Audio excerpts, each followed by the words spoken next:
Shabbat Shalom, family. This is a love letter to a higher.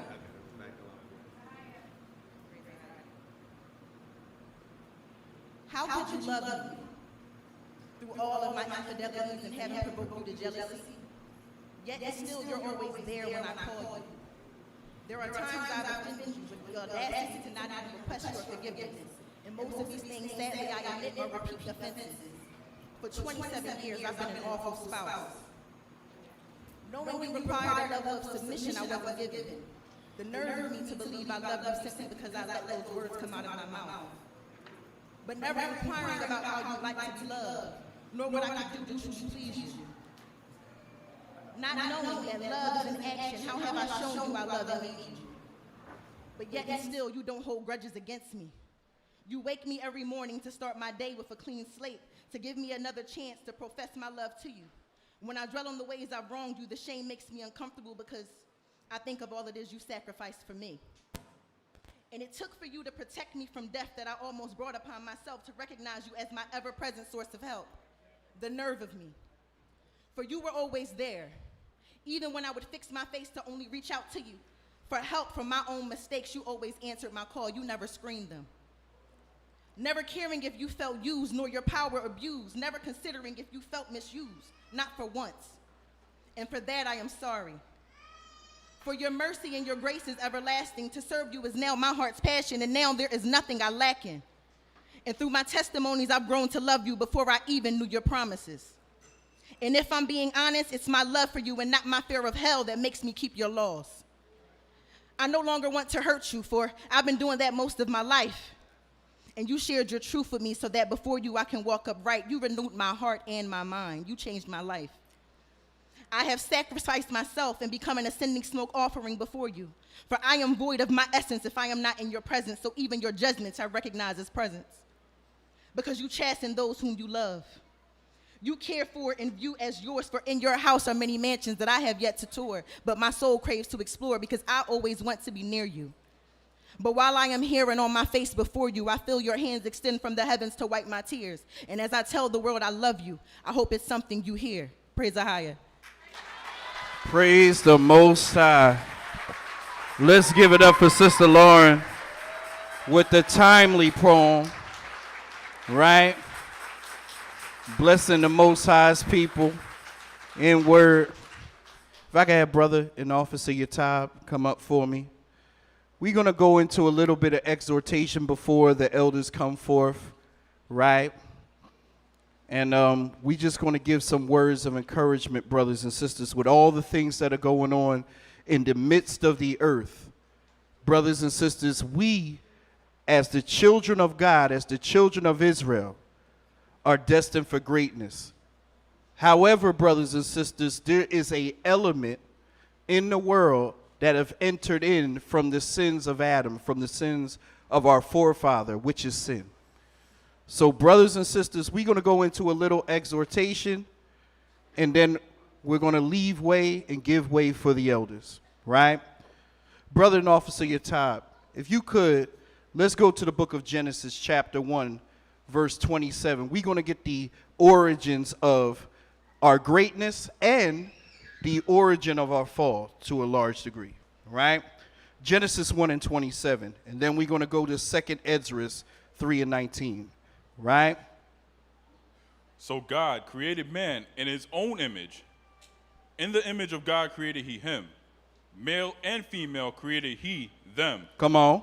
And the Most High blessed them, and the Most High said unto them, Be fruitful and multiply, and replenish the earth, and subdue it, and have dominion over the fish of the sea, and over the fowl of the air, and over every living thing that moveth upon the earth. So as we see, brothers and sisters, the Most High gave us dominion over this earth, dominion over everything, right? So keep in mind, look at the messages that are going through the church and going through these broadcasts. Let us get back to growing our own food. Let's get back to leaving the GMO alone. Let's get back to having these temples be the image of the Most High and the Holy Spirit residing. Let's get back to that. as we were supposed to have dominion over all of the earth, right? Let's go to 2 Ezra 3:19, right? Let's talk about the law, the commandments, dealing with the structure and the things that the Most High would put in the earth for us to have dominion and reign over this earth, right? 2 Ezra 3:19, let's go. And thy glory went through 4 gates Come on. of fire, and of earthquake, and of wind, and of cold, that thou mightest give the law unto the seed of Jacob. Unto who? Unto the seed of Jacob. So the law was given to us, the children of Israel. So we were supposed to hold and represent a standard within the earth. To the seed of Jacob. Come on. And diligence unto the generation of Israel. Mm. And yet tookest thou not away from them a wicked heart. But it says, tookest not away from Israel, the seed of Jacob, a wicked heart. Let's go. Keep That reading. thy law might bring forth fruit in them. Come on. For the first Adam. For the first who? For the first Adam. Come on. Bearing a wicked heart transgressed and was overcome.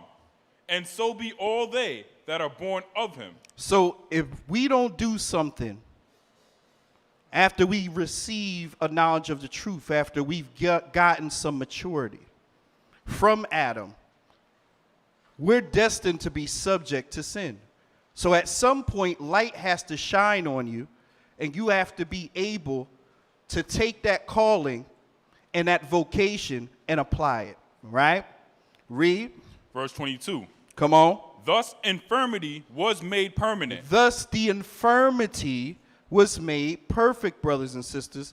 So this is why when we're dealing with certain things, you're always to a large degree going to be battling with it. Okay? It's never all the way going to go away. But we must what? Though we war in the flesh, the battle is not in there. It's in the spirit. Right? So this is a spiritual battle from the beginning, from Adam, right? Let's go. Thus infirmity was made permanent. Come on. And the law also in the heart of the people with the malignity of the root. So when that word malignity there, that means that sin and the wickedness that came from Adam resided deeply. It went deep amongst us, and we see it rooted deep within our communities, right? We see it deep amongst all, what you would call the foolishness that comes in all communities, including our people, right? Read. So that the good departed away, and the evil abode still. Read. So the times passed away, and the years were brought to an end. Then didst thou raise thee up a servant called David. Called David, right? Come on. Whom thou commandest to build a city unto thy name, and to offer incense and oblations unto thee therein. Read. When this was done many years, then they that inhabited the city forsook thee, and in all things did even as Adam and all his generations had done, for they also had a wicked heart. Read. And so thou gavest thy city over into the hands of thine enemies. Are their deeds then any better that inhabit Babylon, that they should therefore have the dominion over Zion? Thank you. So the fall of Adam brought forth what? Sin. And it brought forth the fact that we fell low as a people, and that other nations, that this foolish nation that the Most High put over us, would have dominion over us. Okay? If we never fell, we would be in charge. But keep in mind, we fell. We sinned as a people. So therefore, dominion was put over us. But the question is, brothers and sisters, what happens when we now take back our rulership, when we take back our dominion, when we actually lift up a standard, or what we read of or what we hear in these classes, we raise a standard or a code? What happens, brothers and sisters, when we get back on code, right? Let's go into the book of Jasher for a second, right? We in the book of Jasher, chapter 3, verse 1, right? And then we're going to skip down to chapter 4, verse 17. But we're in the book of Jasher. Let's get some understanding here. In the days of Enoch, right? Go ahead, read it. Verse 1. Come on. And Enoch lived 65 years, and he begot Methuselah. Come on. And Enoch walked with the Most High after having begot Methuselah, and he served the Lord and despised the evil ways of men. So here goes the Most High, like I said, raising up a standard. Having the righteous amongst our people, Methuselah, Noah, so on and so forth. But those that were before him, Enoch. Setting up a standard amongst our people. And it said that they hated or eschewed evil. Go ahead. And the soul of Enoch was wrapped up in the instruction of the Lord, in knowledge and in understanding.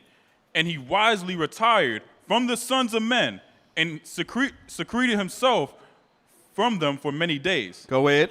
And it was at the expiration of many years, whilst he was serving the Lord and praying before him in his house, that an angel of the Lord called to him from heaven. And he said, Here am I. Go ahead. And he said, Rise, go forth from thy house, and from the place where thou dost hide thyself, and appear to the sons of men, in order that thou mayest teach them in the way in which they should go, and the work which they must accomplish to enter in the ways of God. So even as the world was becoming worse and worse, Enoch took a certain time and separated himself from the world to get some instruction from the Most High, right? Only to come back. And keep in mind, the Bible says what? What's coming is a famine, right? That famine is coming, right? So you see the censoring of the righteous. You see all the issues that we'll particularly be dealing with, but it comes, right? Now, let's skip down. We're still in Jasher. We're in Jasher chapter 4. We're going to start at verse 17, right? We're in the book of Jasher, chapter 4, verse 17. Go ahead. And it was in the year of Adam's death, which was 243rd year of the reign of Enoch. In that time, Enoch resolved to separate himself from the sons of men and to secret himself as at first in order to serve the Lord. Go ahead. And Enoch did so, but did not only secret himself from them, but kept away from the sons of men 3 days, and then went to them for 1 day. So now here it is. The truth is now becoming sporadic at this time, right? It's concealing and then it's coming out. It's concealing and then it's coming out, right? Here it is. Read. And he did in this manner for many years. And he afterward concealed himself for 6 days and appeared to his people 1 day in 7. And after that, once in a month, and then once in a year, until all the kings, princes, and sons of men sought for him. Go ahead. And desired again to see the face of Enoch and to hear his words, but they could not, as all the sons of men were greatly afraid of Enoch, and they feared to approach him, on account of the godlike awe that was seated upon his countenance. Therefore, no man could look at him, fearing he might be punished and die. So notice, as Enoch began to fear the Most High and separate himself, he started to get that glory, that light upon them, right? That frightened people in the world. But keep in mind, brothers and sisters, there is a glory that's upon us, upon this church, upon the righteous, okay? And this is why they look to do what? Censor the truth. They look to demonize those that are teaching the truth. But what? Eventually, the Most High is going to reign supreme, right? Let's get this key scripture here in 1 John. Let's go to 1 John 2 and 15, right? Want to get here? And then I'm going to segue, right? Because I want this point to be heard. 1 John 2 and 15, right? And then I'm going to segue.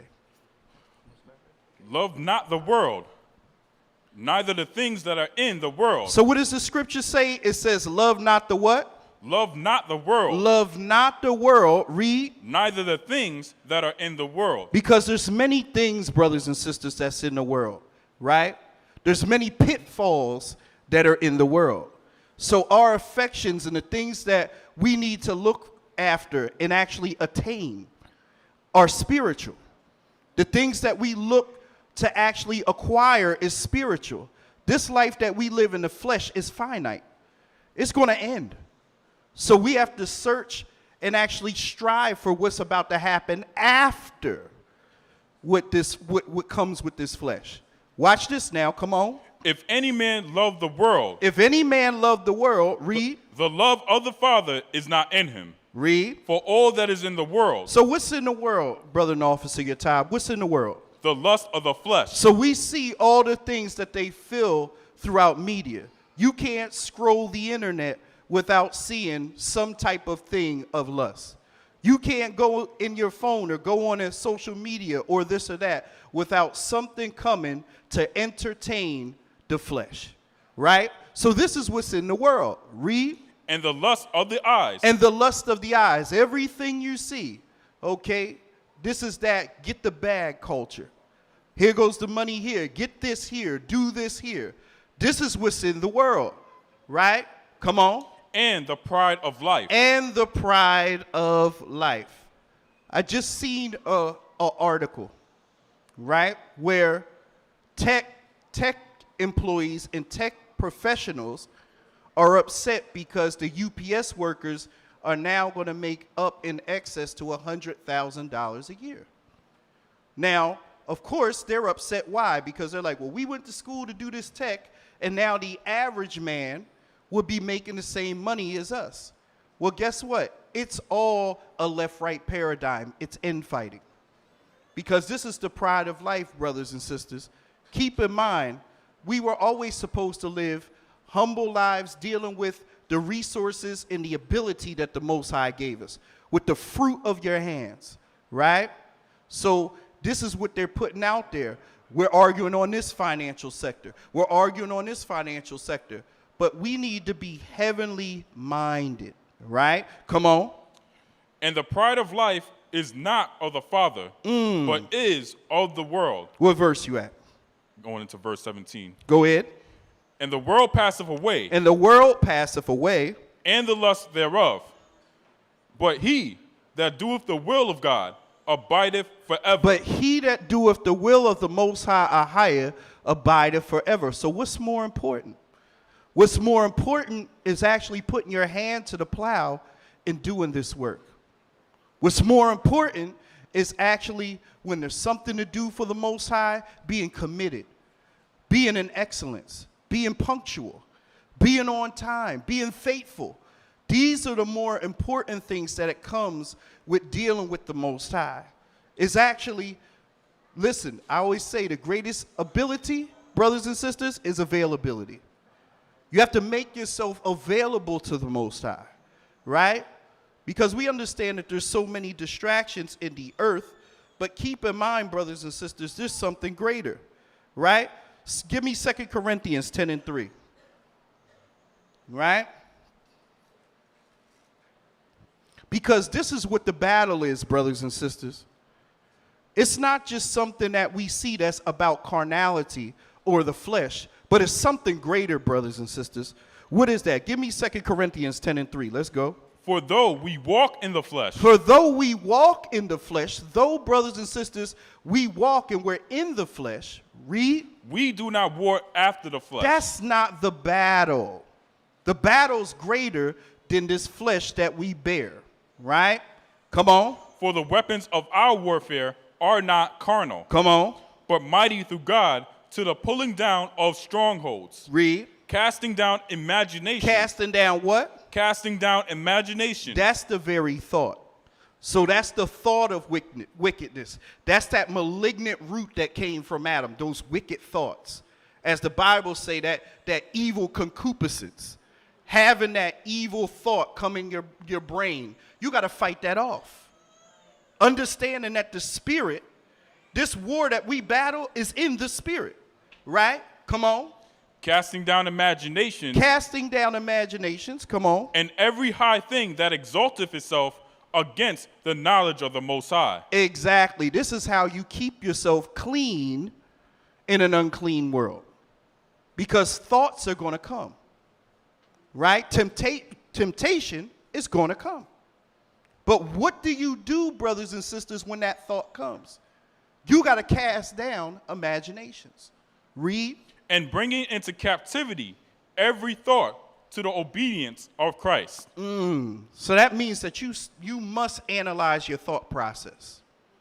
You must analyze in this day what you consume to a large degree. Be mindful, brothers and sisters, what you take into your spirit. Right? Go ahead. And having in a readiness. Having a readiness. Now watch, this is a key. Having a readiness to what? To revenge all disobedience when your obedience is fulfilled. And see, this is a word to those that are what? Fairly new within the truth. When you come into the truth, we get excited, we get joy, and we're like, look, I want to tell my family, put down this, put down the pork, do this. But it says what? You must have a readiness to do what? To revenge all disobedience when your obedience is fulfilled. So there has to be a certain level, okay, of obedience for us to show the world what's right and what's wrong within the earth. And a lot of times, brothers and sisters, that's through our example. That's through us being the chosen seed of the Most High. That's part of us being great, brothers and sisters. So I want to leave you with this in closing. We're destined for greatness, but we cannot be subject to sin. We have to cast down those imaginations. We have to make sure that we're on point when it comes to the Most High. And at this point, brothers and sisters, especially us here in the church, throughout the four corners of the earth, in a time now where we just read where the righteous begin to hide themselves more and more. Brothers and sisters, you're actually getting more and more through the church. This broadcast, Tuesday, Wednesday, Friday, almost every day, Sunday, the academy. Brothers and sisters, now when the knowledge is there, and this is the time of the harvest, reap the harvest while you can. Because we're destined to greatness, but we must not be subject to sin. With that, I give all praise and honor to the Most High God, Ahaya, in the name of his dear son, Yeshua HaMashiach. Yes. So, brothers and sisters, I encourage you on the Sabbath just to give you that little mini word, not just here, but for those that are in the four quarters of the earth that are listening in this broadcast, members of the Gathering of Christ Church, visitors, those that are seeing this for the first time, be encouraged, because keep in mind, the Spirit of the Almighty is within this church. The truth of the Most High, of Yeshua HaMashiach, the Christ, the Anointed, is in this church. So please be engaged, continue in these studies, get into Hebrew and Bible Academy, and just learn, right? That's right. So at this time, I know the elders have prepared a lesson, so I'm going to give them a second or two as they come forth, right? Yes, sir. All right, brothers and sisters. So, brothers and sisters throughout the four corners of the earth, Gathering of Christ Church, we ought to give double honors to the elders that have sacrificed and labored for us, that have been brave throughout all these endeavors. Let's give it up for Elder Ricard and Elder Lawyer, the elders of the Gathering of Christ Church.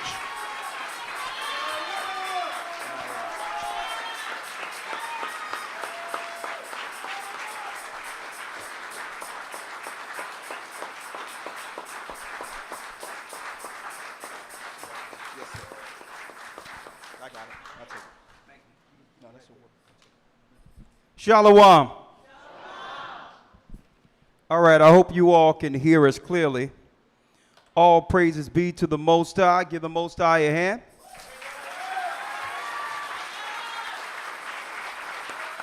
Ahaya. Ashar Ahaya. All right, all right, all right. Today I'm going into when there's very few men left on earth. And we're going to talk about it. I would like to give all praises to the Most High, Ahaya, in the name of Yeshua, through the Ruach. I'd like to thank you all for your presence on this Sabbath. Keep in mind, brothers and sisters, that that the Sabbath and honoring the Sabbath is a sign between the Most High and man. The Most High and man. And when you come out here, especially on a beautiful day like this, with the world still in operation to give the Most High his time, brothers and sisters, that is highly commended from the heavens. Highly commended. How many of you today are surprised out of nowhere that the elders have popped up into the Philadelphia congregation? Raise your hand. Right? Normally you'll see us on holy days because we have to make sure we do it broadcast from thousands of people at one time under a controlled environment. But brothers and sisters, I'm going to tell you, I'm glad I was able to begin to do things a certain type of way and just come through when the Most High Spirit would have me come here.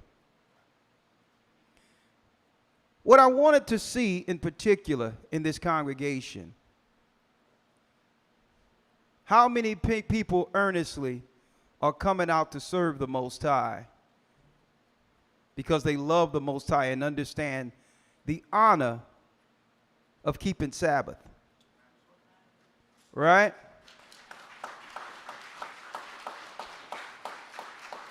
Not because Elder Ricard Shiar, who could be traveling to this place or that place, not because I know Elder Ricard Shiar and Elder Lawyer will be here. Even though I know that's a morale boost in itself, right? That it helps and encourage others to see those who were here in the beginning and are still a part of this great fight. So, but it's good to know those who are here regardless. And I'm going to tell you, soon the way we'll be doing this, the way the Most High have had us deal with this quote-unquote reset, because that's what we're in, a reset. Since the time they closed the earth and opened it back up, the game has changed. They have progressed their initiatives for the New World Order. But it also, throughout all that, there has been a shaking in the earth. Not just in the world, but within Christ's body. And I'm going to talk about that today. I'm going to talk about that. And folks, before it's over, and remember what I'm telling you here. Before it's over with this reset, there will be no room left or chairs left in this building. Every chair will be filled, and standing room only. We may have to knock out this wall to bring more people in. That's what's coming. But above all, when the multitude come in, and they're coming, after the heresy, after the shaking, and after those who stood pat, I trust the Most High have people in here who are here for him. I trust now more than ever that these are the people who can lead the people who will come after them. And I thank the Most High for the shaking. I thank the Most High for the heresy. Listen to me. I thank the Most High for the heresy that have come in. And some people say, why do you thank the Most High for the heresy? I'm going to show you why. Because those who are really in Christ isn't going to allow anyone to shake their faith.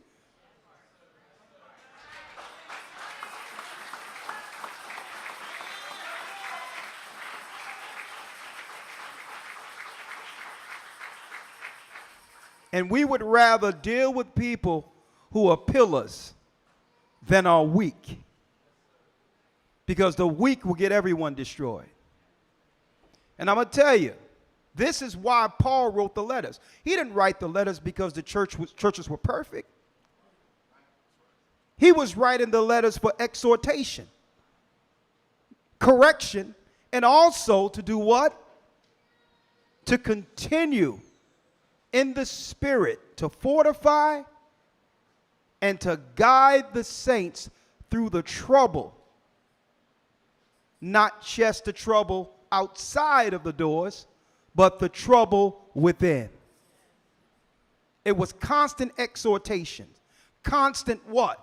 Encouragement to say, listen, what you've seen from the beginning that led you here never changed. And don't let anyone, and this is why Christ said before he left and went and left John on the Isle of Patmos, don't let anyone steal your crown. And he said what? We must always remember our first love. Brothers and sisters, if there was only 5 or 6 people in this place right now, I would be teaching with the same fervent spirit I started with. If no one was here, listen to me clearly. If no one was here, but 5 or 6 people, I would be here. How do you know this? When you first seen this church teaching, I was only teaching in a room with 5 or 6 people. I wasn't called here by man. Neither were you. I've seen times where this church personally, and those in position of the Philadelphia church, with me knowing their family, have been personally attacked. Put on public trial from one side to do what? To cast the negative light on a beautiful family that these people know are good people.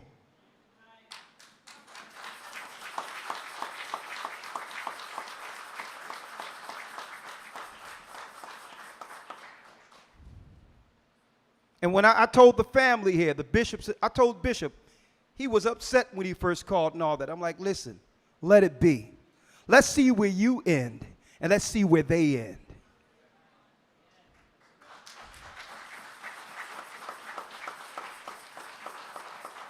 Because if they got it right, then they'll be doing Sabbath. They'll be serving the Most High. They'll be doing what they claim you're not doing. I say, brother, you go do Sabbath. Man didn't call you to this. And I'm going to go into the Bible to show you. Just because you're in this building doesn't mean you're of the body.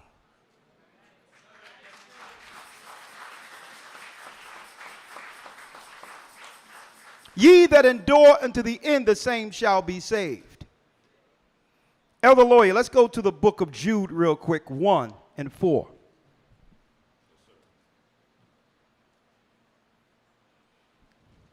And I told Bishop Ahmad, you don't have to defend yourself against heretics. Because if you stand and defend yourself, then you're getting in the way of the Most High judging the matter. You do what the Most High called you to do. You do what the Most High called you to do. You know how many accusations are out there with me? You think I care?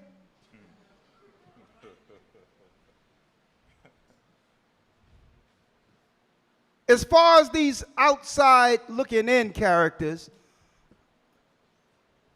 as far as they're concerned, I'm CIA, Illuminati.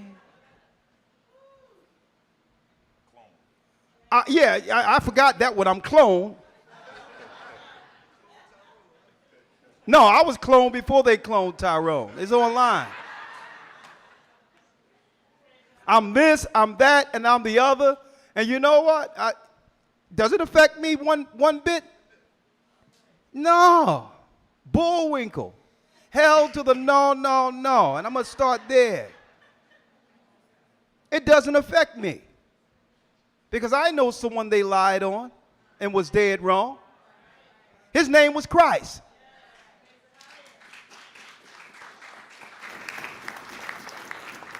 They called them, let me tell you, they called Christ a sorcerer. They said he was born of fornication. I'm going into that next week in the academy. I'm going to go into that. I'm going to go into that, folks. I'm going to go into it in the academy, Christ's trial, when I deal with the truth of Christianity. There's records from the books of Nicodemus concerning the accusations that came against Christ. He was born of fornication. They claim his mother was a harlot. So they started with his birth lying on him. He's a sorcerer. They called him a sorcerer, a conjurer, they called him.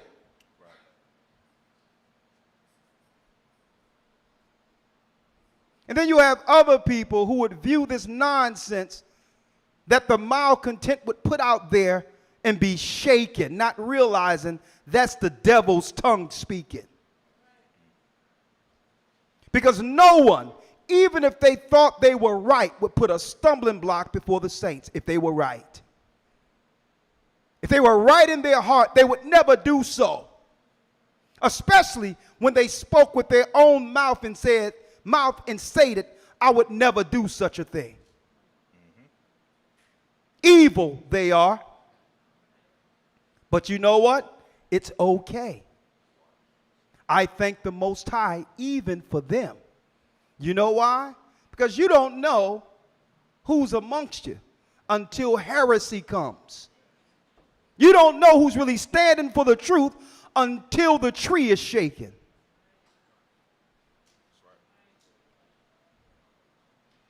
Right before, and I wasn't going to go into this, but right before the broadcast, right before I came out, Elder Lawyers just gave me some insight and said, yeah, someone sent an email and said, well, because of what somebody put up, based on what some guy that used to be around said online, that they're going to unroll from the academy and no longer want to be a part of the church. Right? Listen to me. You know what Lawyer said?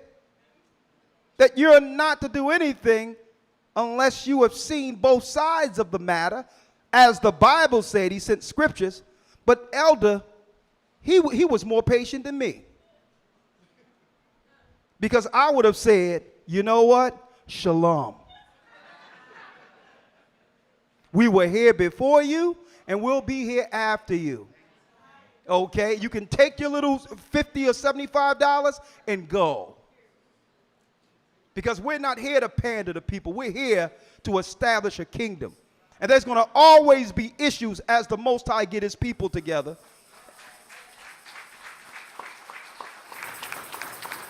And if you're going to be shaken off of something you've seen from one side without verifying, you're only going to be an issue amongst us anyway. See what the world had for you.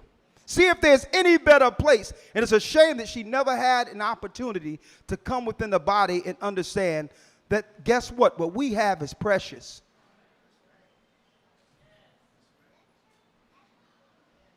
And it's a shame she deprived herself from it. But what's more of a shame? That evil would put a stumbling block before people before they get an opportunity to be rooted. Don't you know there's a judgment for that? That you allow your anger and your fury to destroy the path of the innocent? And I'm going to tell you, once we get this all together, get these men together, get everything together during this reset, all the people who are hating on the other side is going to claim, well, when there's no, believe it, tens of thousands are a part of this church already. It's good that they've made room for those who would appreciate this.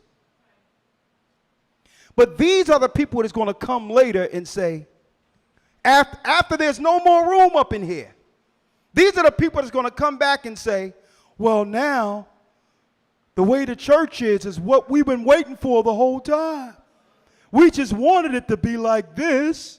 And now what? Now you can get in the back of everyone else and learn from those who persevered. That's what you can do. The first shall be last and the last shall be first. Oh yeah, I was just waiting for y'all to get it together. No, I'll tell you what. The guy that just came in yesterday and the sister that came in yesterday can now teach you. Because we cannot deny anyone access, even if they did anything wrong. We still have to accept them back. But the Most High, but even Christ says, only the blasphemy of the Holy Spirit cannot be forgiven. So it's not that we can't say, well, you can no longer gather. This is not our church to do so. But we can also put in place measures to make sure people like that will never be able to harm our people again. Elder Lawyer, let's get the book of Jude and let's start at the first verse. Let's go. Yes, sir. The book of Jude, chapter 1, verse 1. Come on. Jude, the servant of Yeshua the Christ. Come on. And brother of James, to them that are sanctified by God the Father and preserved in Yeshua the Christ. Come on. And called. Mercy unto you and peace and love and be multiplied. Beloved, when I gave all diligence to write unto you of the common salvation, it was needful for me to write unto you and exhort you that you should earnestly contend for the faith which was once delivered unto the saints. Do what? Earnestly contend for the faith. That we, as saints of the Most High, must do what? Earnestly contend for the faith. Earnestly contend for the faith. Fight. That's right. So who said coming in here was going to be a cakewalk? Christ brings forth the kingdom. The churches are the path which leads to the kingdom. But all in all, we must contend for the seat the Most High blessed us with. We must be ready to what? Spiritually rumble. Mm-hmm. And I'm going to tell you, folks, when we set this up, and guess what? We have a plan. That's right. And we bring these great musicians together. Put clothes, garb Israel on a whole nother level. And travel from city to city with the music as well as truth like the world have never understood or heard. When it happens, I need you all to check it out.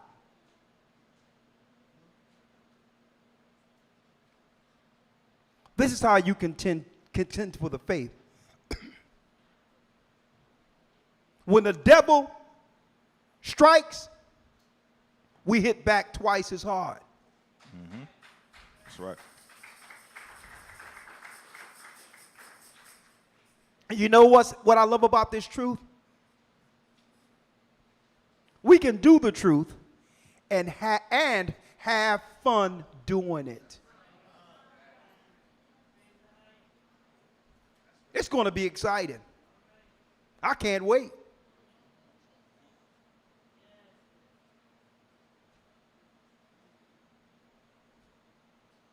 right? Check out what it says. Contend for the faith, come on. which was once delivered unto the saints. Come on. For there are certain men crept in unawares, There's certain men who have crept in unaware. See, to the pure, all things are pure. We think everyone who come amongst us have the same intentions we do. Crept in unawares. Let me tell you something, folks. We talk that we believe in the Bible. When the Bible unfolds, we show just how little we understand this calling. What made Judas' betrayal so bad? Betrayal is worse, is bad in of itself. But what made it so bad? His position. Christ loved Judas. Judas loved Christ. Common sense would tell you that if you look within churches and that was made to prepare people for the kingdom, that you would see the same actions. Christ said, if it happened unto me, it will happen to you. The servant is not better than its master. Understand this. We think we know the Bible and then see a Judas situation and say, well, oh my God, something must be wrong. There's nothing wrong. Judas will be Judas.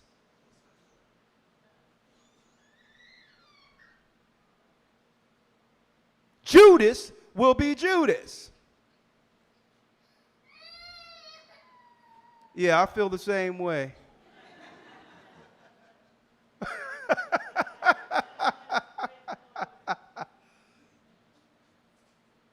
That's why we must contend for the faith. If somebody come around that said, Elder, yeah, I would like to learn and all that, and I would like to do the work, and I'm on the path, I'm going to give you all the tools to do so. I will instill in you everything the Most High has given me. If you decide at any point to go another direction, I'm going to go in the same direction before I seen or met you. Because you didn't call me to this.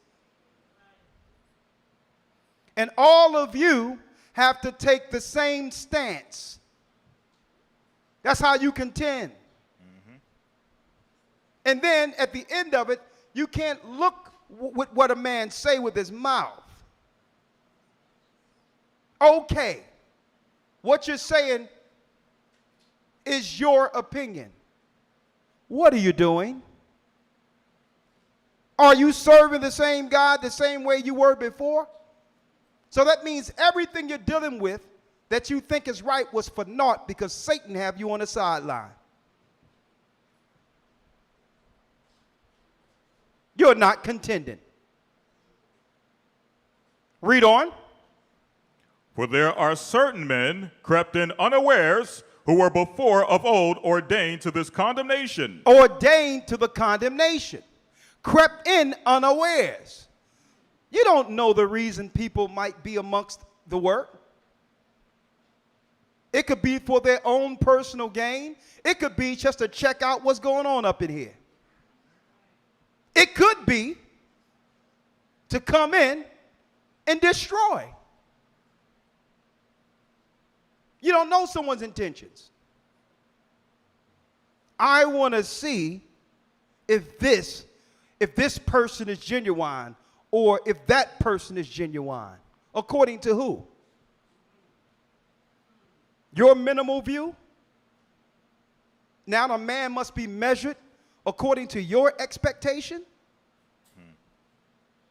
If you're not here for Christ to do the work and take full advantage of his mechanism, which is God's body, Christ's body, to do your part, then you've come in to the wrong place. Because there is not one man or woman who can measure to another person's expectation. Mm-hmm.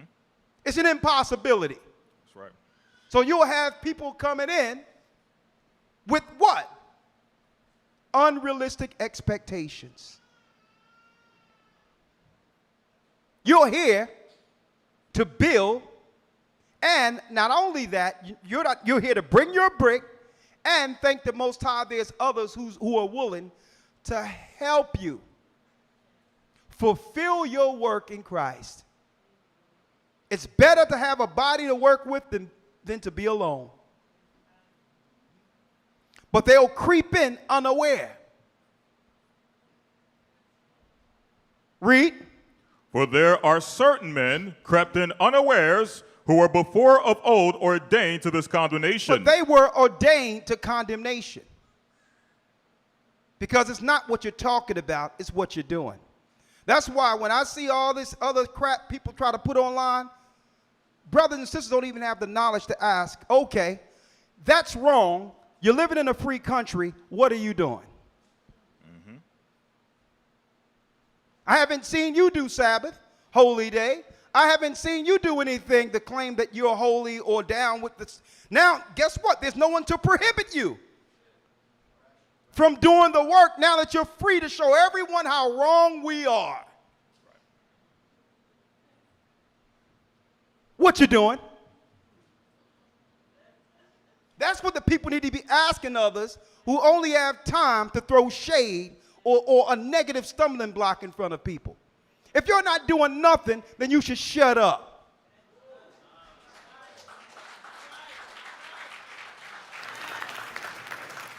Because no one is prohibiting your progression now. If you see people with all their work is to talk about another man and to say what another man is doing or not doing, that man has issues. And you must check any spirit of a man who's obsessed with another man.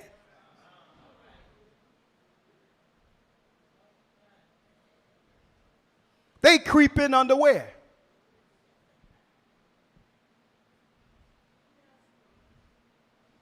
Read. Ungodly men. Ungodly men, because what they're not saying is the things they're doing.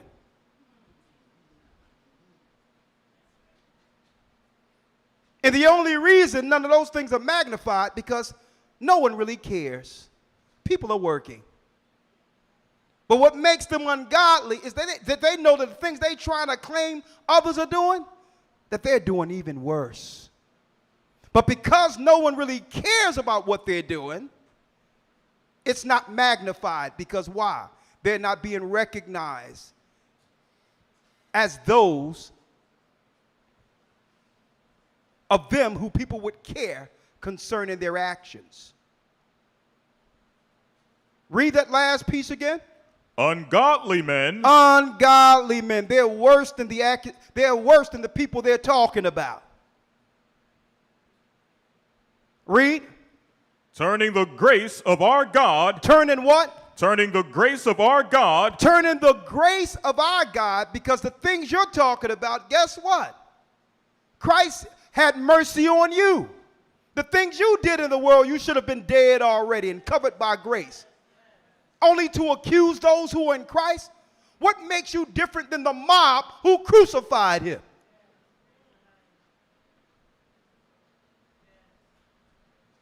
And this is how brothers and sisters need to actually view things when they're seeing stuff online. Just because it's online, some people believe that because someone's saying it and it's online, it must be true. Right. Whatever happened to the scriptures? Whatever happened, let every word be established before two or more witnesses. Whatever happened to hearing the other side? Because only negative, evil people with intentions would actually put themselves in front of a camera to embarrass themselves as such. Men don't operate like that. I can more so understand if a woman operated like that than a man. I could understand if a woman was sitting on the couch and saying, he hurt me. He did this to me. He did this to me. Right. Yeah, I was in love. And I was in love and he wanted someone else. I would listen to that. But a grown man, have to know there's another side to the story. People that better wake up out there. Crept in unaware, doing nothing. Read. Turning the grace of our God into lasciviousness and denying the only Lord God and our Lord Yeshua the Christ. Now, how are they denying God? It's not what they're saying. The fact that they're no longer working in the vineyard. You're denying the God who called you into the vineyard. Doing nothing. Waiting for what? Waiting. Let's get what they're waiting for. Hebrews 10. And you know what? In their conscience, see, brothers and sisters, I have been there. When I say I've been there, I got enough sense not to go online and spew negative without witnesses, because I know to do better with my time. If I'm going to use the microphone and the camera, it's going to do what? It's going to be utilized to bring people towards Christ, not to discourage them.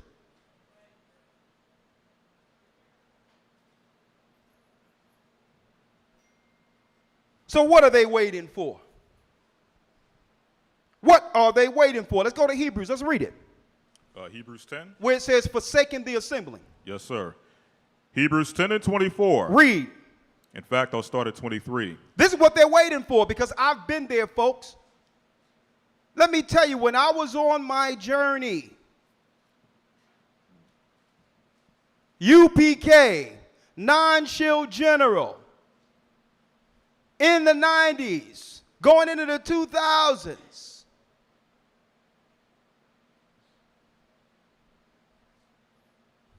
think about it. I come into a council, everybody looking at me and saying, well, okay, get out. Not one person stood and said, get out or we're going to throw you down the steps. I said, folks, don't you know I still don't know what it was for? I said, can you at least tell the brothers here why? I mean, I'm responsible for 90% of the people that's in here by teaching. No, get out. If you don't, and if you don't walk down the steps, we're going to throw you down the steps. Now, I'm out there in the world. I'm out there searching for my direction, knowing the truth. And that's when it happened. The truth happened. The Bible happened. The truth of the disciples. I said, you know what? The only thing I can do is read these Gospels and find out what I was missing. And I found out through reading Scripture that I was amongst Pharisee and scribe. But not once online did I get up and start blasting people's personal business I knew personally. You don't think I know some of these guys that are out there? And guess what? I was out there. And what happens while you're out there eventually? The world begin to pull on you. You begin to forget what grounded you, how important it was to gather with other people. And Satan began to pull you into what? Your old self. And I remember feeling dark certain times while opening up the Bible, understanding everything that was happening on a daily basis. What I never lost through all of this was understanding that we're living in the end of times. And when I see the news, when CNN came on, the Bible would be open, and I'm like, oh my goodness, and there was no one there to tell, no one there for me to tell that we're all in trouble, including myself. That's why, guess what, brothers and sisters? Let me tell you, they couldn't take me from this body kicking and screaming. This church gives me purpose. Let me make this clear. I'm sitting there, and I'm going to tell you, and this is what these brothers don't understand when they put stumbling blocks in front of people to dissuade them from gathering. That you're turning people back to the world. And you're responsible for every soul that go back. Don't claim it's because of what you said about us. Right. To why they're out there. Every soul, their blood is on you.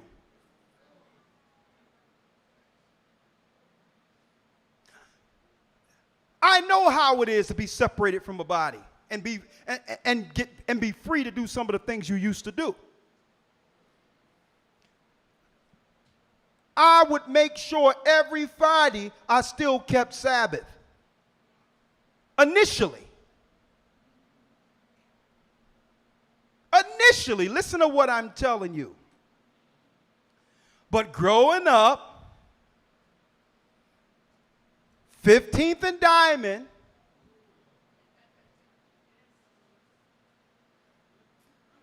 growing up working in the pool hall that used to be over a storefront at Dolphin, Broad and Dolphin.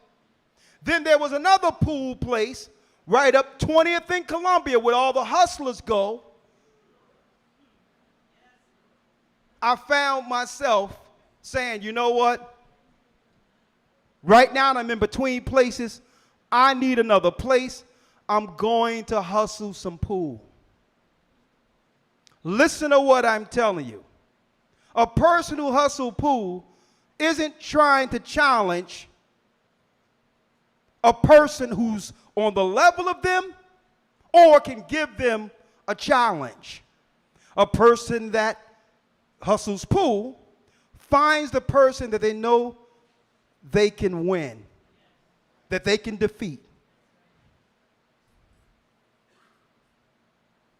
You throw a few games, and you come home with the money. No longer was I a part of a body. Listen to what I'm saying. Friday night, when I know I should have been home, I look at the sun almost going down, and I think I got a few minutes. Right? I go to Duna's, 29th and Chalmers, off of Lehigh Avenue. I'm in the world now with all this truth, and I know everything. This is like 2004, 2005 now. No, this was 2006. 2006, folks. I go to 22nd and Chalmers to hustle pool. The sun going down, the sun went down. I end up within a few hours getting about, what, 600-700. That could cover something that I can put away. I go home, safe on Friday. But that wasn't good enough. I'm like, listen, it's sweet right now. Let me go back. Now, I already had enough because I was putting away money so I can get me a new place. There was no gathering of Christ Church. I was no longer with those groups. I was still following prophecy, and I knew the Most High was watching on Sabbath. I go and march around 29th and Lehigh with the sun down on Friday. Two guys began to walk behind me, and I knew what time it was. Another young boy come from Chalmers Street and put me up against the gate at Dunas and put a gun to my head. And I'm looking directly at him. He said, you know what time it is? And in my mind, I said, yeah, I know what time it is. I'm dead. I shouldn't have come. And he looked at me. He says, he took the money and says, today was your lucky day. Go home.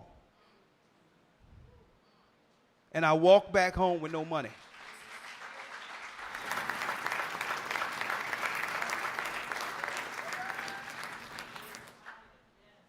And you know what I did? I thanked the Most High. I prayed. I fell to my knees. And I told him never again. I'm not going to profane his Sabbath.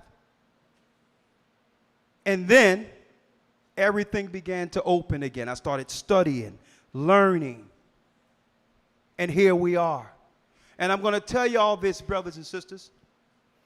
After that, the Most High revealed his name. We had a 7-day fast, no food or water, baptized in that name. And now, from that time, people have been baptized in the name of a higher throughout the 4 corners of the earth.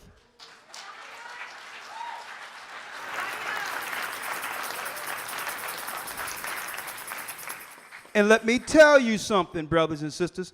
That's why these people are talking who's on the outside. They don't know what they have done. You'd be better off going to yourself and saying nothing than to cut off the only people who have ever cared for you by running your mouth and saying things that's damning, not to us because we're still in the vineyard. If we've done wrong, as long as we're working, we'll still be forgiven. But building damnation to your own self. And what it is, let's read it in the book of Hebrews. Let's read it. Yes, sir. Hebrews 10:23. Let us hold the profession of our faith, or hold fast the profession of our faith without wavering. Without wavering. And that's another thing. People come into the truth with their own expectations, and they begin to waver. Is this the truth? Is this not the truth? Now, in order for someone to justify doing nothing or being in a worse position they were beforehand, they have to claim that everything that they were dealing with and was a part of was false. That's the only way they can do it. They have to convince themselves that all these years operating in what they claim was the truth was a lie. That's the lie they tell themselves. Or they'll say, oh yeah, all this is good, but as if Christ could say, well, guess what? All this is good, but I'm not going on the cross. Right. But what? You have to pick up your cross and bear it daily, regardless of what the circumstance. Imperfect people accusing others for not being perfect.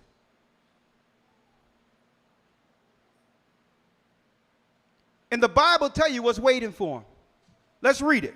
Yes, sir. Let us hold fast the profession of our faith without wavering. Without wavering. For he is faithful that promised. For he is faithful that promised. Read. And let us consider one another to provoke unto love and to good works. Come on. Not forsaking the assembling of ourselves together. Not what? Not forsaking the assembling of ourselves together. Not forsaking the assembling of ourselves together. Forsaking the assembling is finding an excuse not to come together on Sabbath. See, we can lie to each other, but we cannot lie to the Holy Spirit. Oh yeah, I gotta do this, I gotta do that, I gotta do this, I gotta do that. I remember having an excuse every time to why I wasn't doing something right. And of course, the men or women that I'm speaking to have to accept it. But you can't lie to the Holy Spirit. When you forsake coming together, you begin to forget the power and strength that came from the people you congregated with, that gave you the strength to go another week. You tend to forget the strength that comes with you were thinking one thing and you came to the church and a brother, sister, or child said something to remind you why you were here. So what happens first is they begin to separate themselves and feel like not coming around the body no more. But then they begin to lie to themselves and come up with excuses instead of being what? Straight and stating their true issue. And usually it's an offense that if they brought forth, guess what? If they brought it forth, they would need to be corrected. They're in the wrong, but by not saying nothing, they're justifying their actions. They're not bringing it forth because someone would check their evil eye or view. So to justify them being separate, they have to claim something is wrong. Read it. So they begin to forsake the assembling. Read. Not forsaking the assembling of ourselves together, as the manner of some is. As the manner of some is. But exhorting one another, and so the much more as ye see the day approaching. So we must exhort one another, encourage one another.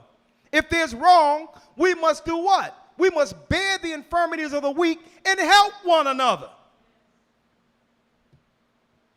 We don't look at the weak and make that as an excuse of why nothing is right.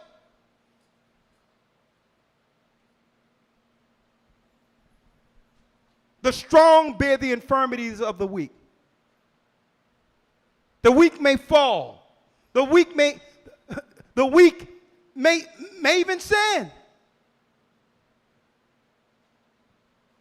But we don't just destroy our brothers and sisters. Why? Because Christ didn't destroy us. The strong bear the infirmity of the weak. How can you fix what's wrong, the weakness, if all you can do is complain about it?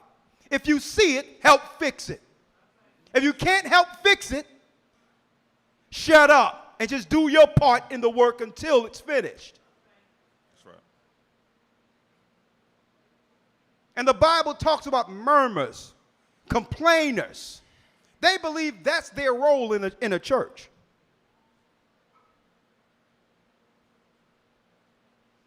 Read.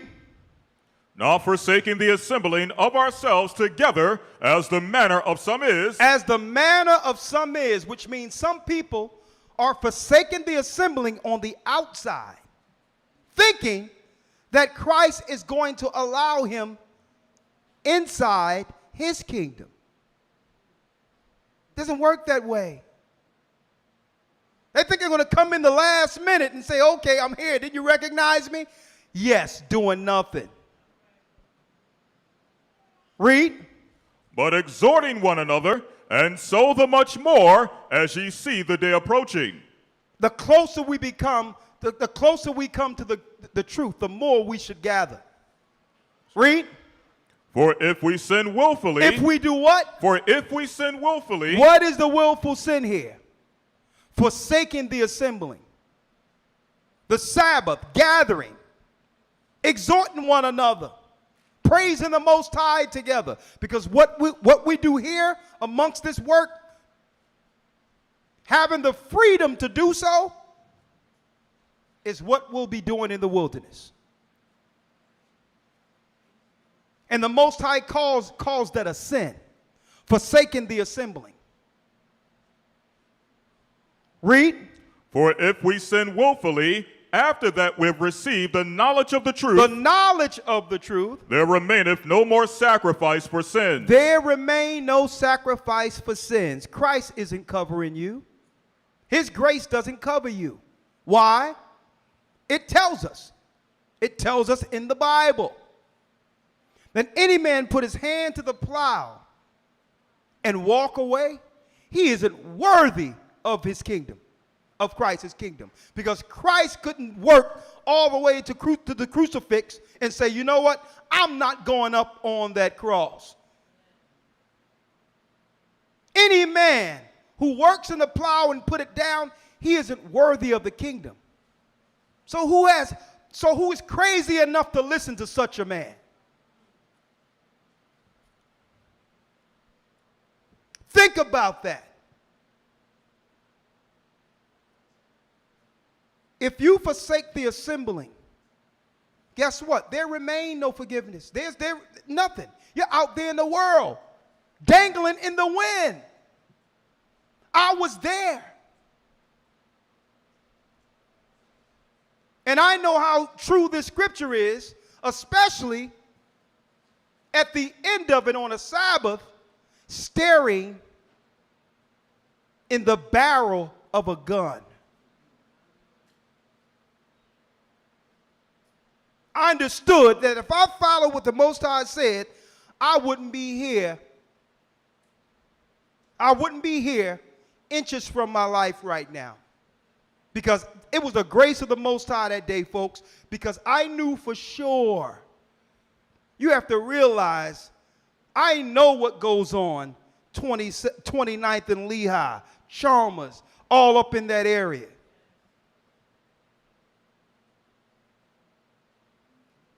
And I was there, and I can still see that guy's eyes. And he had every intent. I can tell by the look in his eyes. He wanted to pull that trigger.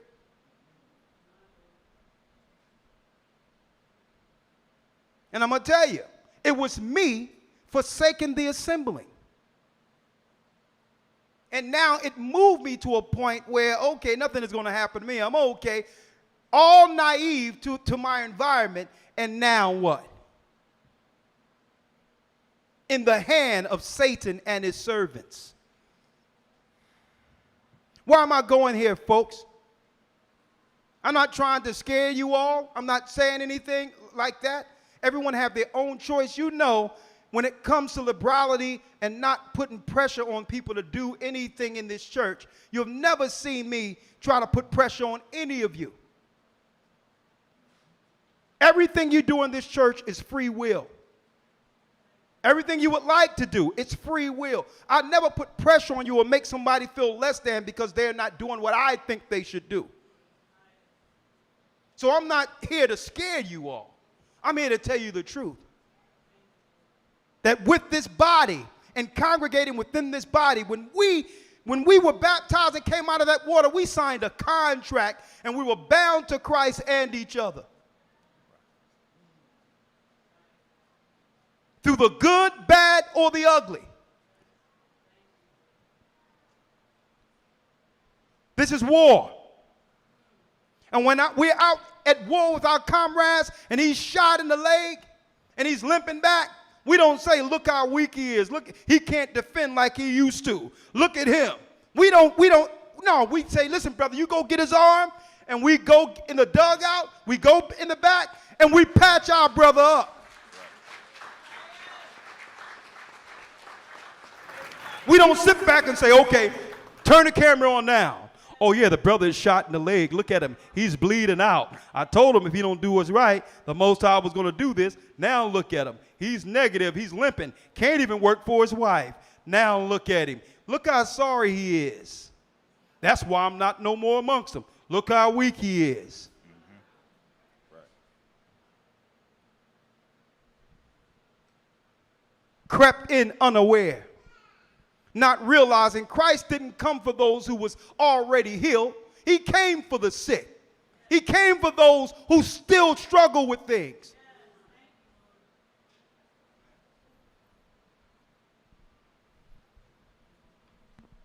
They trying to have the church cast a judgment with them living on the outside. We're going to judge through your little mind? No.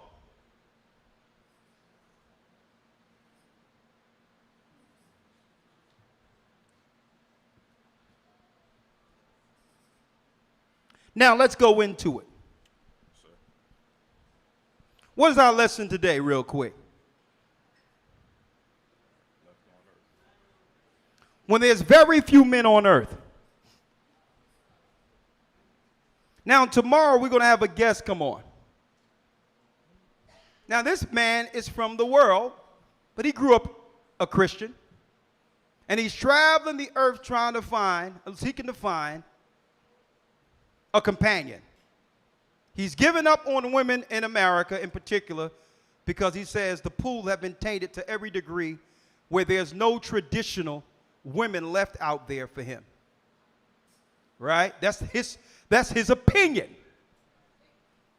Now, do I have that opinion? No. I see a lot of wonderful, traditional, modest women. But it depends on the circles you're in. But I know it's a finite circle. We're not bringing them in on the broadcast to bash or cast aspersions, but for him to give us the view of people who are out there. Young men who have given up on trying to find love, or feel that the playing field isn't tilted for men who would like a traditional family. So I did some research. The Bible says, "Come out of my people," right? Before our people were speaking about passports, I said, get your passport. Folks, we're so secluded in the ghettos in our neighborhoods. It's been times I was teaching online and talking about getting a passport, and I had people come to me and ask, on the street, what is a passport? What is a passport? Well, passport is what has allowed all the immigrants, Asians, and others that come into your neighborhood to have access to the finances in the country to build their own. Every other people have upward mobility, right? But who don't have upward mobility? The people who was meant to stay on the plantation. Now that we are in a global market, don't forget the plantations. You had to have papers to leave the plantation. Well, they have extended that under a corporate world structure where the plantation are those who don't have their papers to go outside of their country. You're secluded into the confines of the city like we were on the plantation, and it's doing what? By doing so, it's giving our people who never travel, folks, an obscure understanding of what the world truly is. We believe that the environment we're living under is normal. Not having access to what? How traditional countries operate. And to the rest of the world, we look crazy. So one of the other reasons I'm bringing the brother on is because I would like to hear how he has expanded his understanding of the world just traveling. Because soon we'll have to leave. And that insight just shouldn't come from us, but from other brothers who are experiencing what this world don't want us to understand. I did some numbers. West Africa, there's 44 million people. South Africa, 60 million. East Africa, 486 million. North Africa, 265 million. Brazil, 219 million. And I'm giving y'all those numbers just to show you where our people are in number.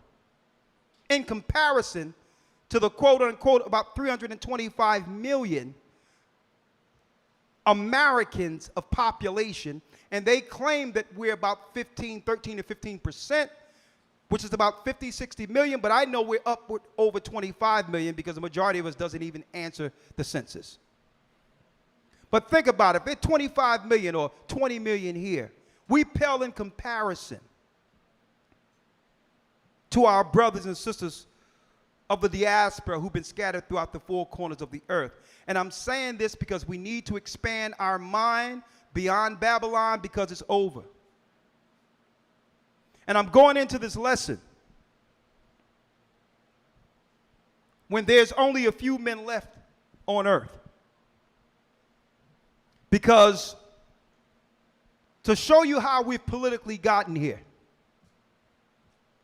Tap that brother, because I want him to hear what we're saying here. You're going to be playing those drums as we travel. You're going to need to hear this.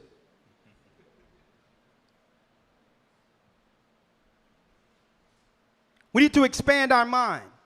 It tells us in the book of Jeremiah that when the hell break loose, all of these other nations with their passports will begin to go into their own countries. They have access, and they're going to leave us here to be destroyed. If not for any other reason, then we don't have the paperwork to leave. When the Bible says,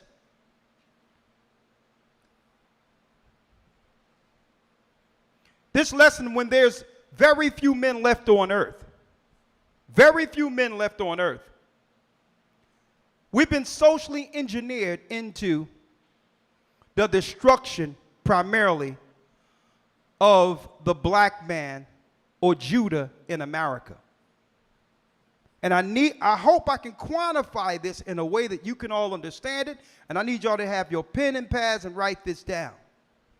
Even though there's billions of people on the earth, why did they in particular,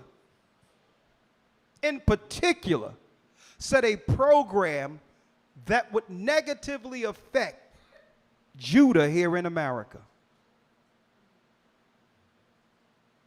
You know why? Well, they knew the lion would wake up the earth. So they had to put political brackets on us. They had to put forms of control over us to bridle our power, understanding that if they didn't, Judah would help bring forth this kingdom. And there will be less time left within Esau's kingdom. So what are the two things they say that we can't talk about on the job or with other people? Say that again. Oh, let me tell you, there's two things you can't talk about around here: religion and politics. Why?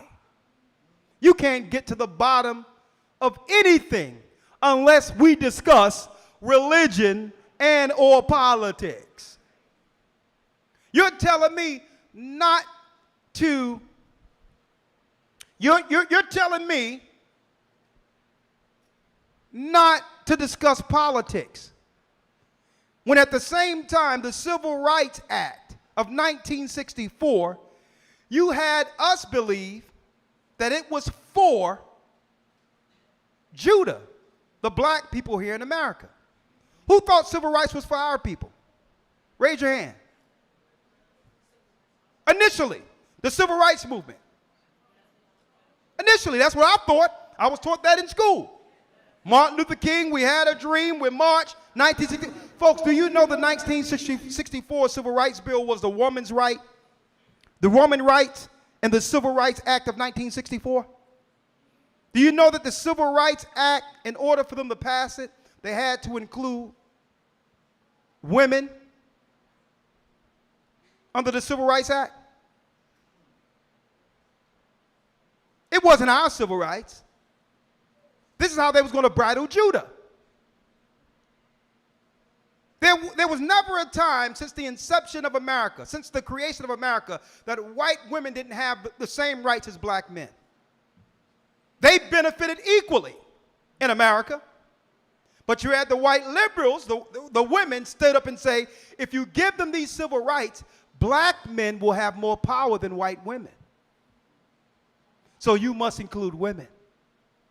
Putting a wedge in between us and our women. Because what? That makes our women a double minority now. By them coming in, white women can now say, I'm a minority because I'm a small group in of itself, and get jobs that black men were supposed to have. On top of that, our women are double minorities, so if there's jobs that men need to have, they will get the preference, being not just a single minority, but a double minority. And then at the end of it, when it comes to what? Upward mobility and being able to provide, now everyone at the end of it is going to say, these men are no good because they can't take care of me.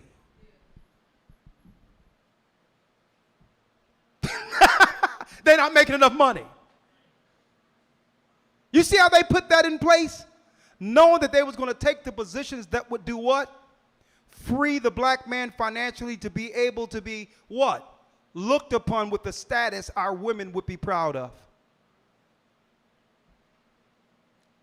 The white woman came in and made herself a minority and said, you know, since I'm a minority, let me now hook hands with my sister, who's also a woman.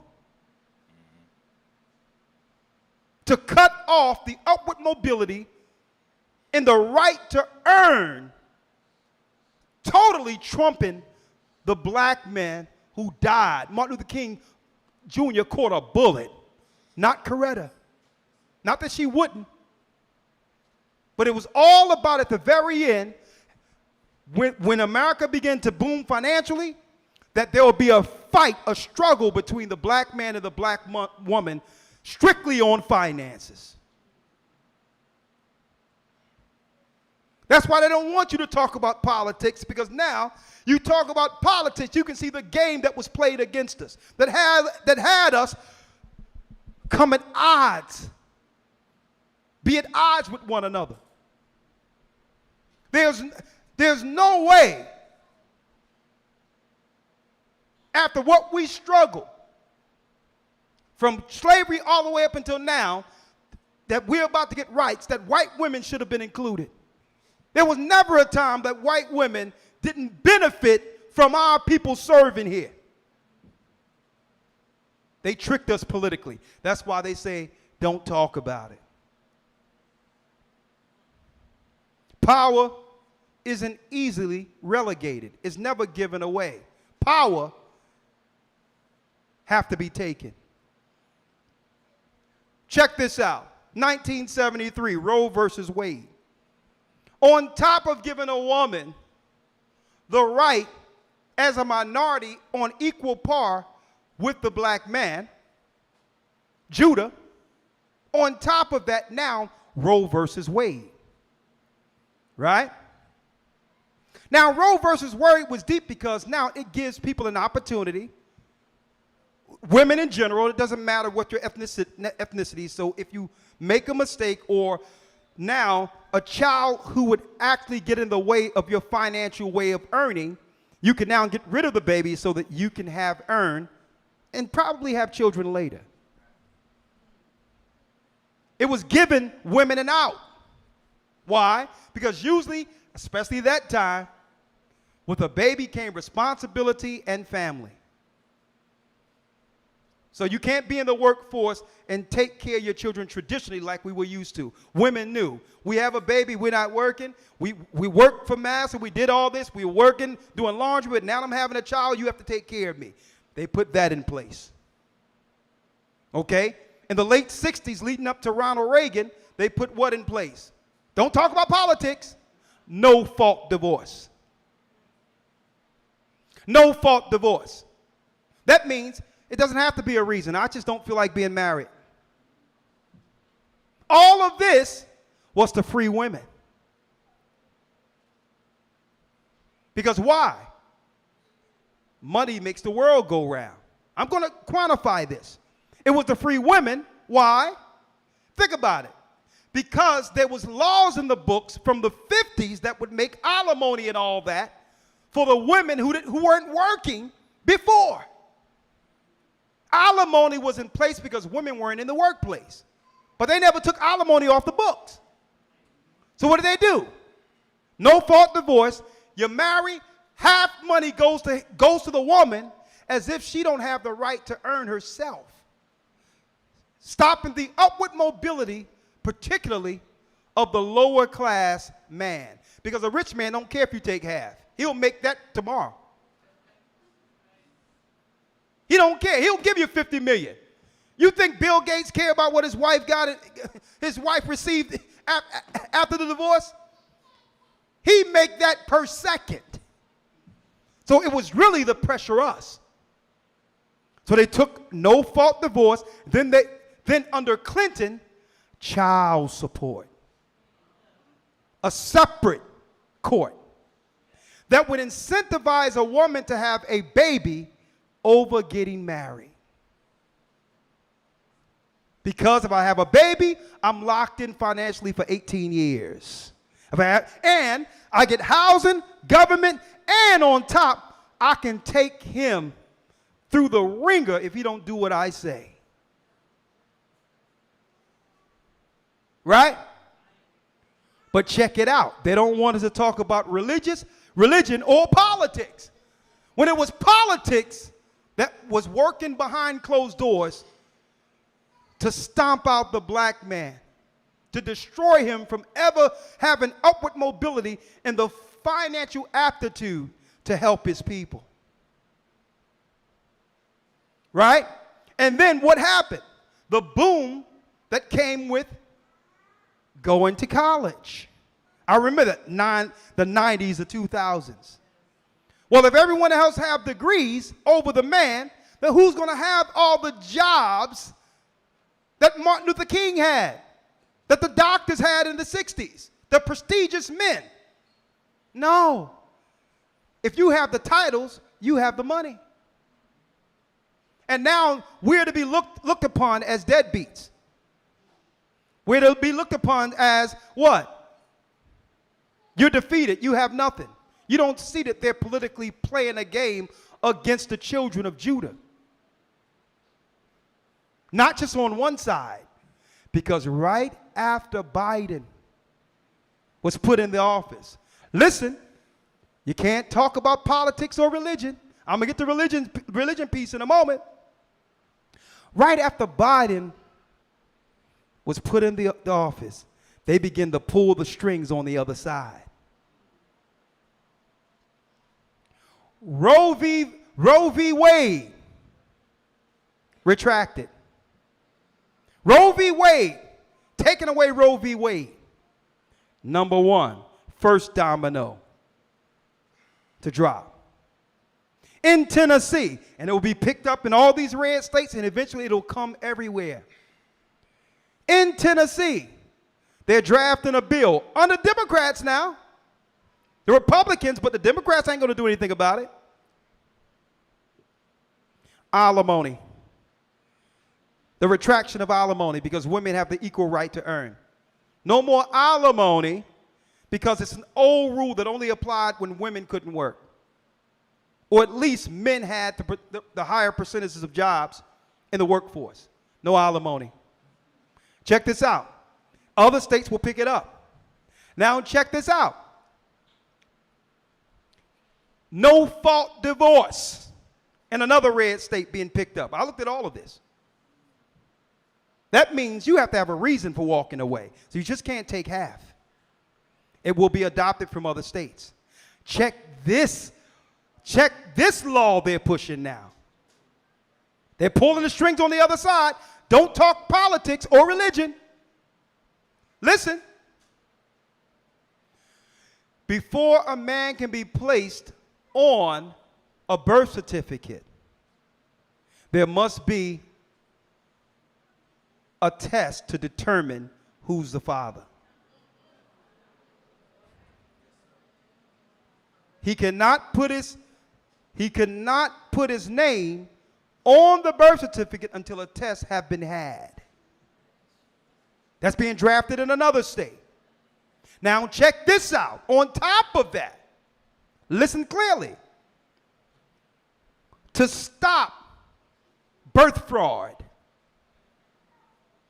if a woman have a one-night stand and get pregnant and have the child, unless she can show that this man have been in her life over a year, he is not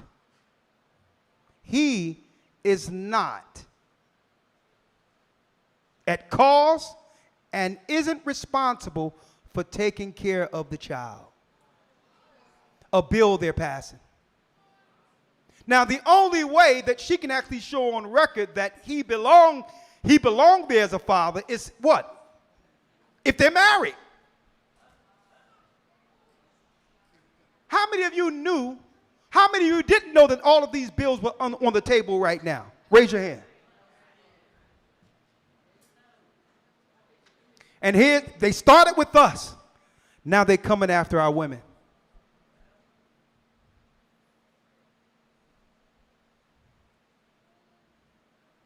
Right? And these bills will eventually take hold. On top of that, they have changed the game when it comes to what? When it comes to housing. Section 8, black or brown people or marginalized minority. Or you can only be on it a certain amount of time before you have to actually fend for yourself. They're taking away public housing. Public housing and public money, which is what?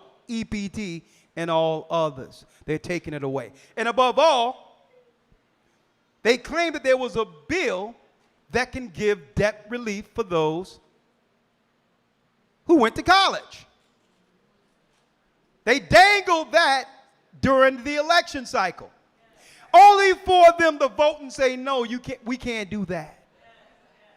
So you must stay in debt, no housing, no nothing, and now they're swinging the pendulum the other way. Why am I going here, folks?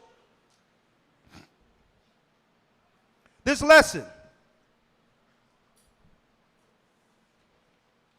when there's no more men left, when there's no more men left on earth. The Most High talked about this because now we've moved to a time in which what? Women and men have become two separate political groups. Divided with separate interests. Now, I got a video I'm going to play tomorrow. Because women are fed up. And the sisters say, brothers, y'all got to get yourselves together. Because we have an invited group of hundreds of black women. Y'all better stop hurting these women. I'm going to play the video. She says, you don't understand that there's separate groups that comes together in every major city that'll take these men pictures and names and are casting spells and are hoping death and destruction on the men that they were in past relationships with. It's a secret group that's only growing by the day. And the more men refuse to participate with all of the odds and knowing that this thing is politically rigged against them, the more enraged the women will become. Because men have finally woke up to the political side of what's happening. And what men are doing, what are they doing? It's not whether or not it's right or wrong. Online right now, men realize on their side that it's easy access to get what they used to, be married. At one point, they have easy access to get what they could only get once before when married. Men are saying out there, well, if I can just get the good part of it, which is the laying part of it, without having to worry about the financial obligation, or more so than anything, the long-term commitment, then why should I choose to do so with everything politically aligned against me? And men are now just doing, it's not right, but that's what they're doing. The world market is saying that they can go online and find somebody to be with real quick, then go on with their video games. That's the world we're living in. And women are becoming what? Enraged. Enraged. And on top of that, they're joining groups to pray against men. Wrong on either side. That's why the Bible tells us that only 10% of the earth will make it. We're not here as Bible teachers to fix what's out there because it's too broke to fix. We're here to say that the Most High is he's putting a dividing line in the earth where what? The righteous can choose to be on the right side of judgment before the storm comes.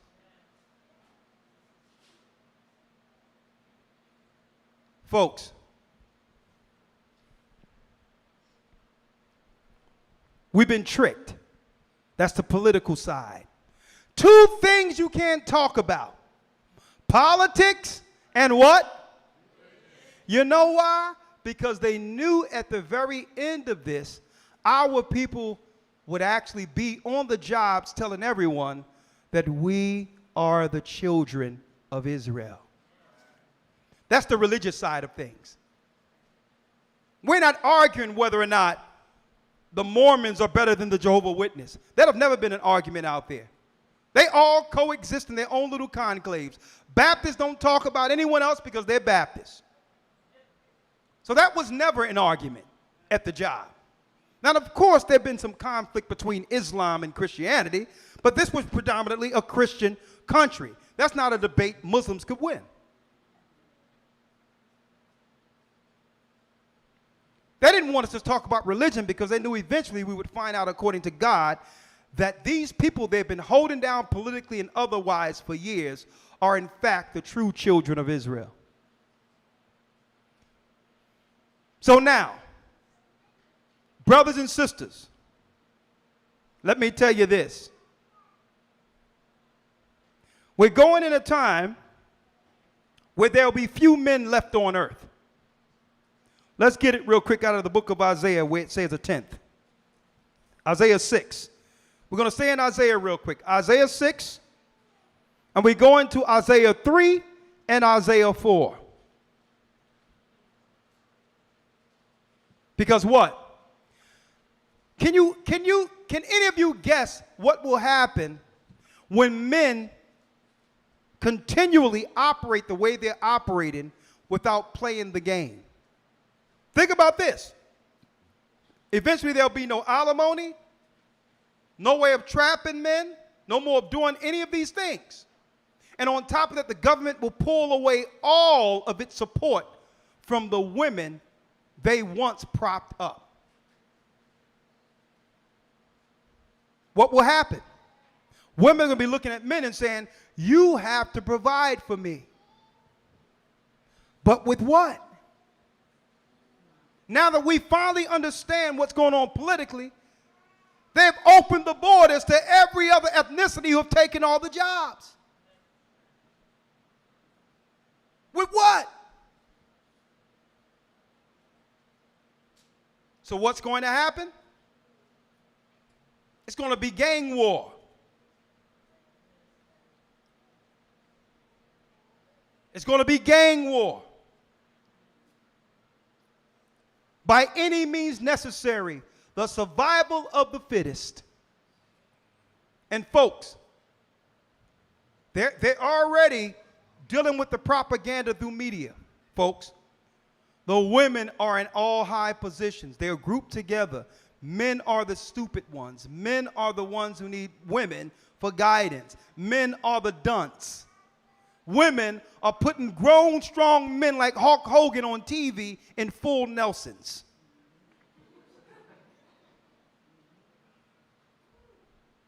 The programming is real. It's going to be all-out war. If a woman is hurt and feel that that man has something she's entitled to, she's going to get it. And men and women don't fight like men. They're patient and they're calculating. Okay, men, well, the majority of men, the fight is now, and let's rumble and get it over with. Not women. They know that they can't beat you physically, so they'll use other ways of defeating you. And one of the greatest, I'm going to tell you, one of the tools of preference is poison. Poison have always been the weapon of choice by women. I'm not talking about good women, not you women up in here now, but throughout history, whether you're black, white, or indifferent, poison was the quiet way of getting rid of a man. Like, man, baby, what you put in this oatmeal? Damn. You got cinnamon and nutmeg up in here? Oh, yeah, baby, go ahead, get another spoon, baby. One more spoon. Damn, baby, you put your foot in this oatmeal. Yeah, that's not the last thing I'm going to have my foot on. I'm going to tell you, there's women in groups now that said, listen. There's another woman who came online and said, listen. That's like I said, power is easily given.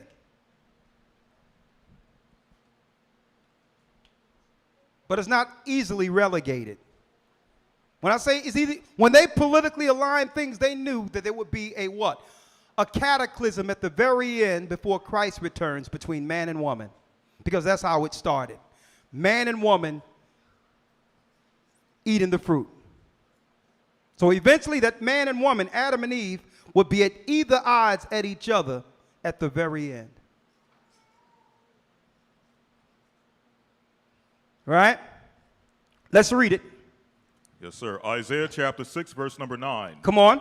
And he said, Go and tell this people, hear ye indeed, but understand not. And see ye indeed, but perceive not. Make the heart of this people fat, and make their ears heavy, and shut their eyes, lest they see with their eyes, and hear with their ears, and understand with their heart, and convert and be healed. Come on. Then said I, Lord, how long? How long? And he answered and said, Until the cities be wasted without inhabitant. Until the cities be wasted without inhabitants. Now we're looking for a foreign army to come in and do it. Folks, open your eyes. They don't need a foreign army. It's happening now. Man and woman against one another is the greatest war that they could have ever concocted, because it allows us to destroy each other from the inside. Think about it. Let me tell you, folks, we're living in a society where the next generation is saying, listen, marriage is a bad deal. They're looking at it by the time of 30-30 that only what? That only 25% of the people will actually think there's any value in marriage or get married altogether. And the people that were married chose not to be.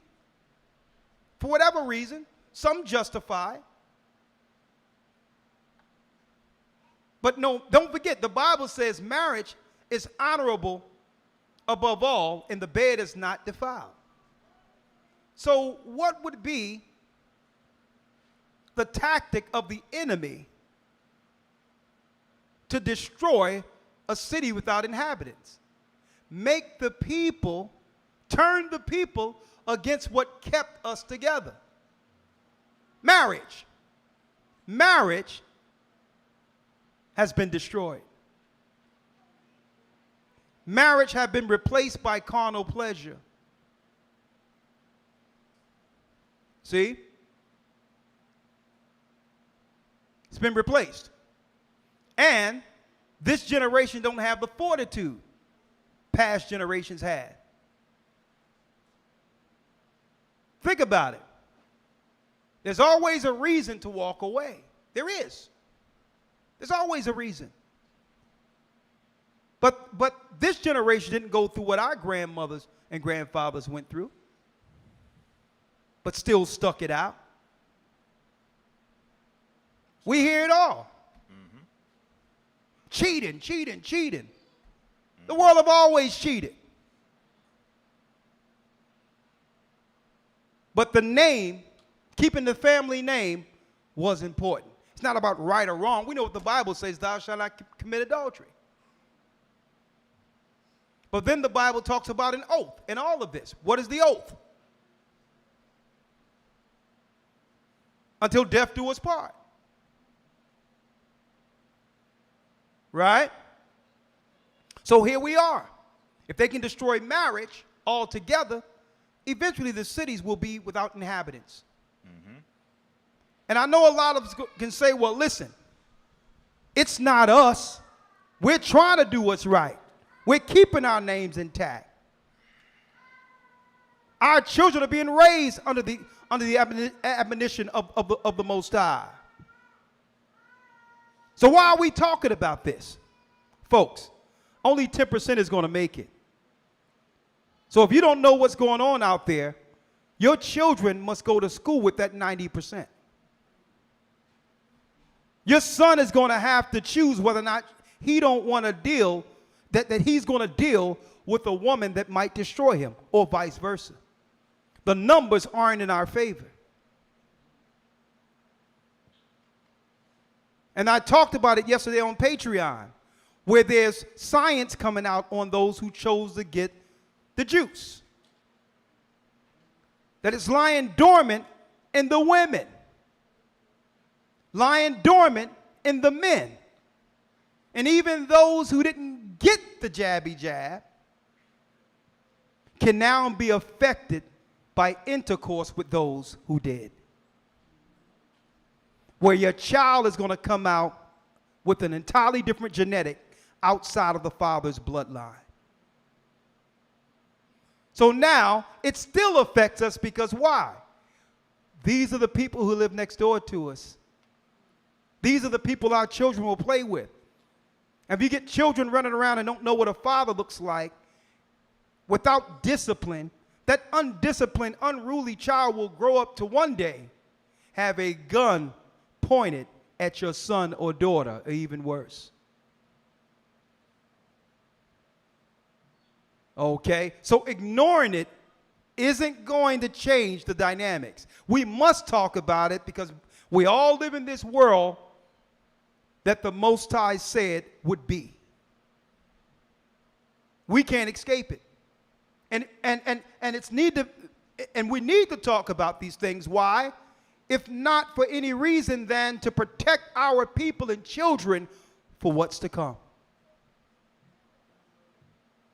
Let's read it. Isaiah 6:11. Come on. Then said I, Lord, how long? How long? And he answered, until the cities be wasted without inhabitant. Until the cities be wasted without inhabitants. Read. And the houses without man, and the land be utterly desolate. And the houses what? And the houses without man. Without man. I need y'all to think about this. How many houses we have within our cities right now that's controlled and ruled with a man over it? Oh, I heard some somber. Oh, how did we get here? With the two things they didn't allow us to talk about. Houses without man. Can you imagine in ancient times having to go into a city to take down without having to contend against the men of the house? They have politically exposed us and made us bare. Read. And the houses without man, and the land be utterly desolate. Come on. And the Lord have removed men far away, and there be a great forsaking in the midst of the land. And there'll be a great forsaking in the midst of the land. And I'm going to get in particular with this. I'm going to get particular, brothers and sisters, listen. I need y'all to listen good. The attack was always leaned towards hating men. Because man is the image of God. Satan could not stand Adam and the sight of Adam on earth. And that was before Eve was taken from him.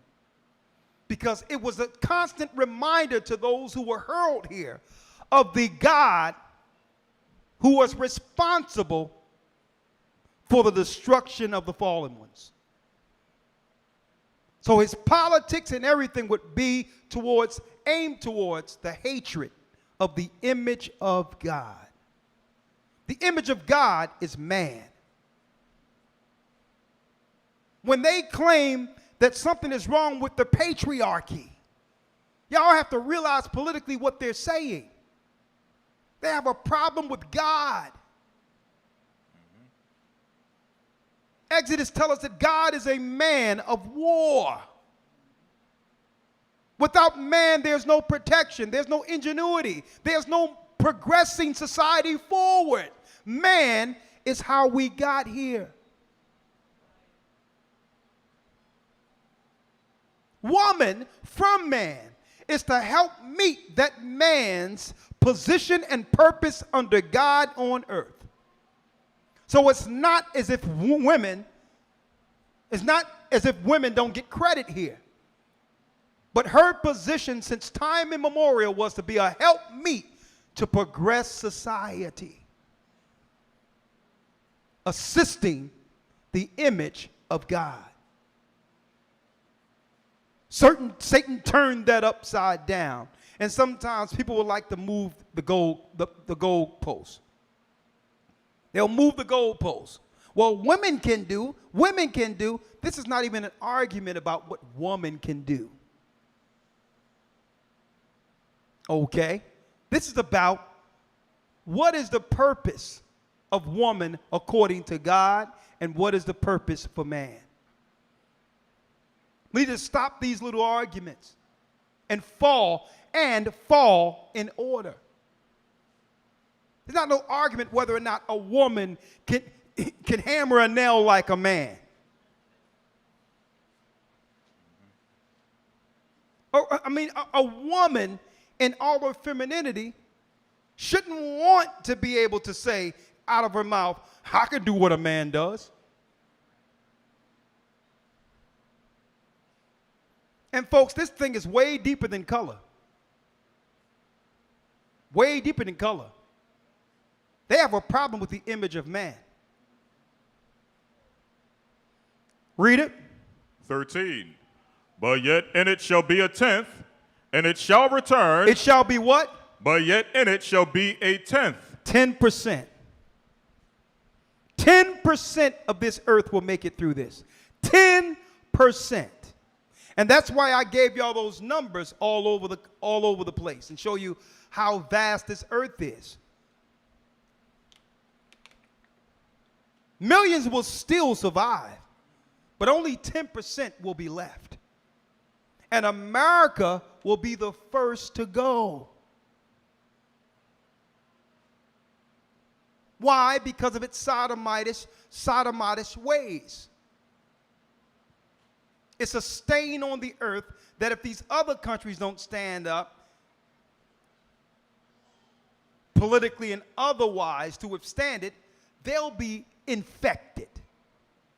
You think the other countries don't see what's going on with our community and what's going on in these inner cities?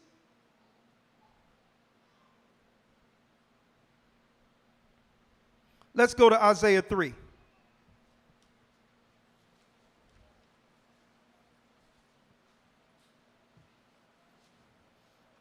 Isaiah 3, the 10th. Where did you leave off at? What verse? We left off in chapter 6, verse number 9, or verse number 13. 13, all right, good. Yes, sir. Let's go to Isaiah 3 real quick. Yes, sir. We're going to read Isaiah 3. When there's very few men left on earth is our topic. When there's very few men folks, they targeted Judah. The same time politically, they aligned it where women would circumvent, not just black women, but white women also would circumvent our right to earn with the Civil Rights Act. Biden and others came into play, and Bill Clinton. What did they do? That's right, the 1994 or 1995 crime bill. Incentivized what? The judges and others to put our people in jail in the inner cities for almost nothing. At the same time, allegedly, the CIA and others began to, and you can look online for this, there was an argument, a political argument from LA, that they began to push crack and drugs in our communities. Wholesale. Now, if you begin to deprive us our right to earn and give the jobs to women and have white women be a minority to get certain white-collar jobs that was meant for black men who were educated to receive, then how can we get any respect within the neighborhoods broke? So it led what? The men that had the business aptitude to do things into the drug game. Into the drug game. See? And now we're into the drug game and getting the respect by our women. Why? Because now we can take care of them. We can actually provide, and that's why some of us stay quiet. Men and women in the community stayed quiet because what? The drug dealer when I was coming up was like Robin Hood. He would get on the block and he would say, come over here, for no reason at all, and just put 100 in your pocket and say, listen, don't do what I'm doing, you just go ahead. Take care of the whole house. The mothers didn't say anything because she didn't know how she was going to make ends meet. Right?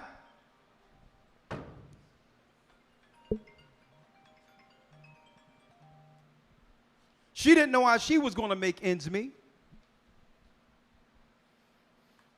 Bills had to be paid.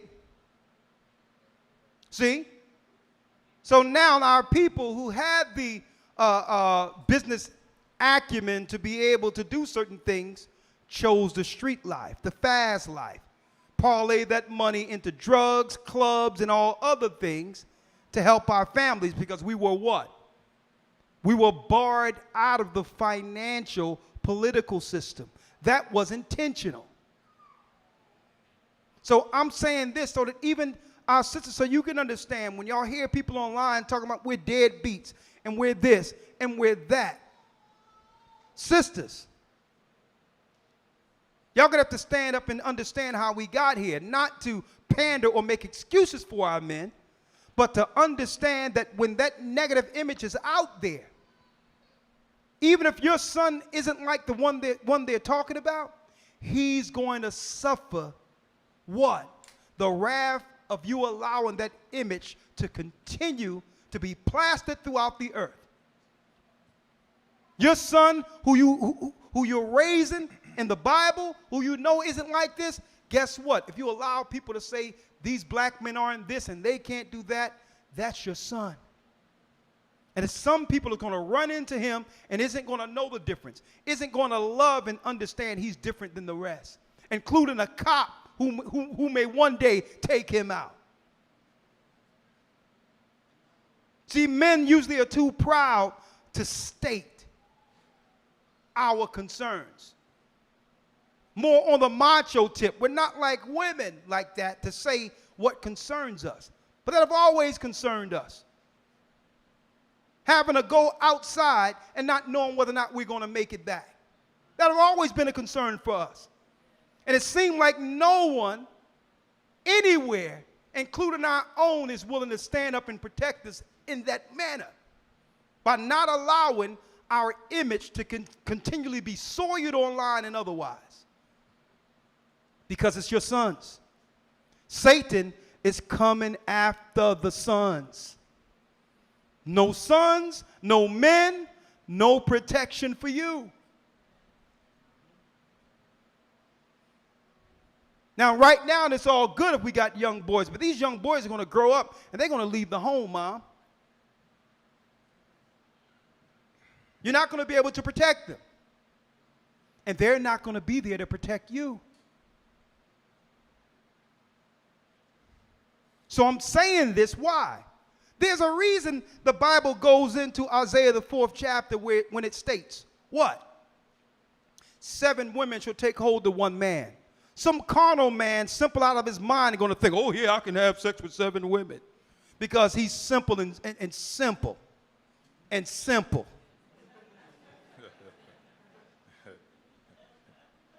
That's all he can see after the war, is that he get a chance to lay down and move a little bit.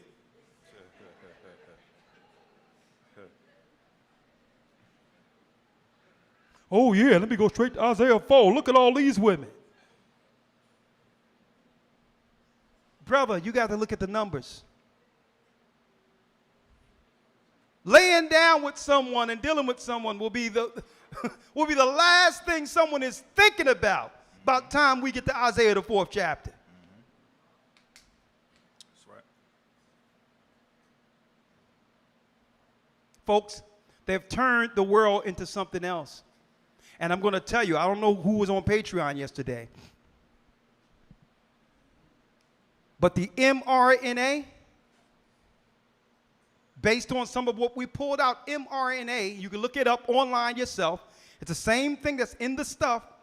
The first time they've ever used it like this has a behavior modification component. You're feeling normal right now. Somebody can hit a switch and you're sad for no reason. A sad thought comes.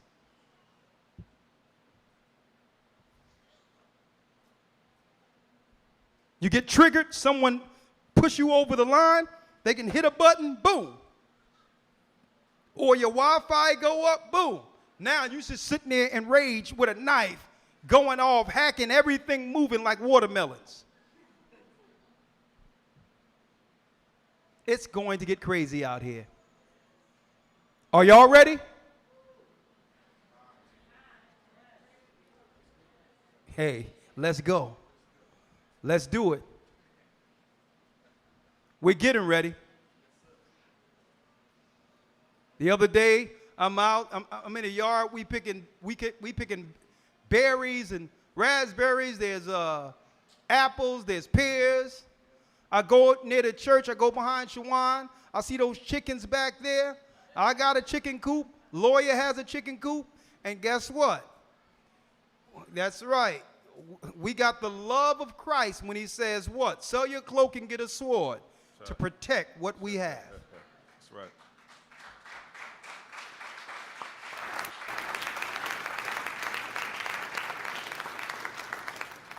Because, man, let me tell you, when they pull the plug, when people in the world realize, in America in particular, how we have been double-crossed, the 90% in the cities will become the zombies of the walking dead. You look at Kensington and Allegheny, guess what, folks? Imagine the whole city, Kensington and Allegheny. It's coming. Because first, to get over the reality we're dealing with, the people are going to turn to substances first. That's a regular progression, and this is why they've put up dispensaries all over the place. And if you think that's just marijuana up in there, you have something coming. So the first thing to do, that's why they put it everywhere, is to set up coping mechanisms. But when people understand they've been bamboozled and will never go back to the glory which once was America, let me tell you, people are going to go ape. Not just black people. And everyone is going to be looking for food. I'm going to tell you. Remember I told y'all this. That's why we're getting ready. That's why I said I'm glad I came today. Folks, y'all going to see this church prepared like you've never seen before. And you're going to see brothers stand up like you've never seen before. Watch.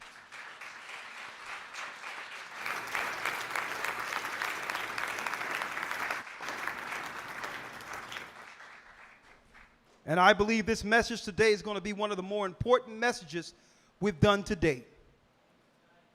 I'm going to tell you that right now. And I'm so glad the reset happened. And I'm so glad, brothers and sisters, that the shaking has happened and you all persevered to see this moment.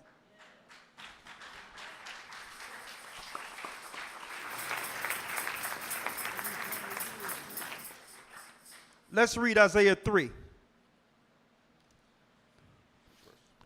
Let's start at the first verse. Yes, sir. Isaiah 3:1. For behold, the Lord of hosts, doth take away from Jerusalem and from Judah the stay and the staff, the whole stay of bread and the whole stay of water. Look at that. Food and water, famine is coming. Read. The mighty man and the man of war, the judge and the prophet and the prudent and the ancient. Read. And the captain of 50, and the honorable man, and the counselor, and the cunning artificer, and the eloquent orator. Verse 4, and I will give children to be their princes, and babes shall rule over them. And babes shall rule over them. The children are going to begin to run roughshod over the adults. Are we not here? We live in a deranged world to a degree that Neo can say, well, listen, I'm not going to allow as a parent for my son to tell me he would like to be a girl. I'm not going to allow that. Neither will I allow him to eat candy all day. Okay, what of a parent that cannot steer the direction of their children? But these progressive satanic nuts, they're coming into our community, going into our schools, convincing our children, our sons, that it's okay to play with a doll and put on a dress in our absence.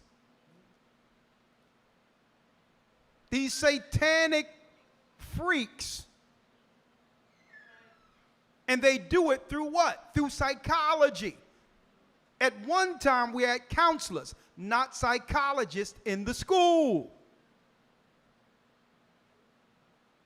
A reward token program they have, where they're rewarding the girls for acting a certain type of way. And they're rewarding the boys for acting a certain type of way. Now, oh, he's playing with dolls today. Here it is. You get 4 tokens. You get more because now you're being rewarded for choosing outside of your gender. An incentivized program. Who wants to be left out? If you're giving everything to the girls because they're girls, and you're telling a young 5-year-old boy that he can't play with nobody unless he play with their dolls, who wants to be left out? This is the torture our young men are going through in these schools.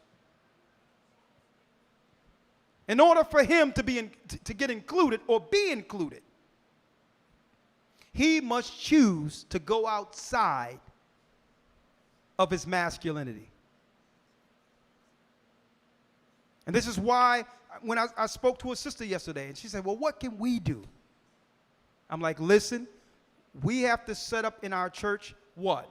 Aged women who can teach etiquette classes to our women, our young girls. They may not have the time, their mother may not have had the time in the cities to raise them like our mothers and grandmothers did. And they need that feminine understanding, having no what? Having no example all their life to understand what it means to be a woman. So it's upon our women to stand up and say, I'm going to teach you how to sew. I'm going to teach you how to cook. I'm going to teach you how to stand with the perfect posture. I remember my cousin. She had to go to classes where they had a book on her head. You got to stand up straight. You can't be slumped like a man. You have to wear your posture correctly. You have to walk like a lady. When you sit down, your legs must be crossed. All of these things were taught by women who respected what? Themselves and God. We have to establish that where our men get in positions with a trade to teach our young men trades. We're not waiting for the world to change. It's not going to change. We must be that change for the 10% who will make it. We're going to set things up. Co-op schools. If we homeschool them, we can do it together. And it don't got to be homeschool. It can be called something else. But we're learning our children away from these freaks who are in these public schools seeking to turn our next generation of children. Watch what we do, folks. Read on. Verse 5. And the people shall be oppressed, every one by another, and every one by his neighbor, and the child shall behave himself proudly against the ancient, and the base against the honorable. And a man shall take hold of his brother. And it says the base against the honorable. There's no separations within our community when it comes to classifications. It was one time that what? A base knew not, someone who wasn't of high regard knew not to disrespect those who worked to become the higher class within the community. The example that most of the young people would look to for upward progress. It was one time, it doesn't matter if the person was in your family or not, that if you run into an older person older than you, that person by default garnered a certain level of respect. Now you had young people talking to adults and talking to elderly, like as if the elderly are your peer, on your level, at your age. Straight disrespect. That's prophecy, folks.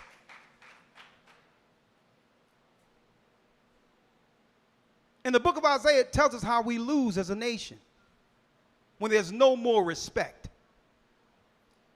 Read.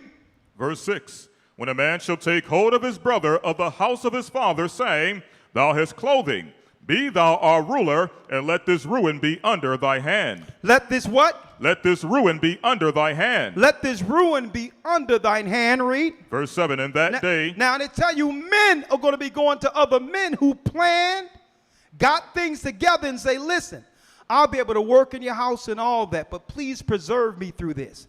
There will be men coming to other men who prepared in the time of plenteous for protection.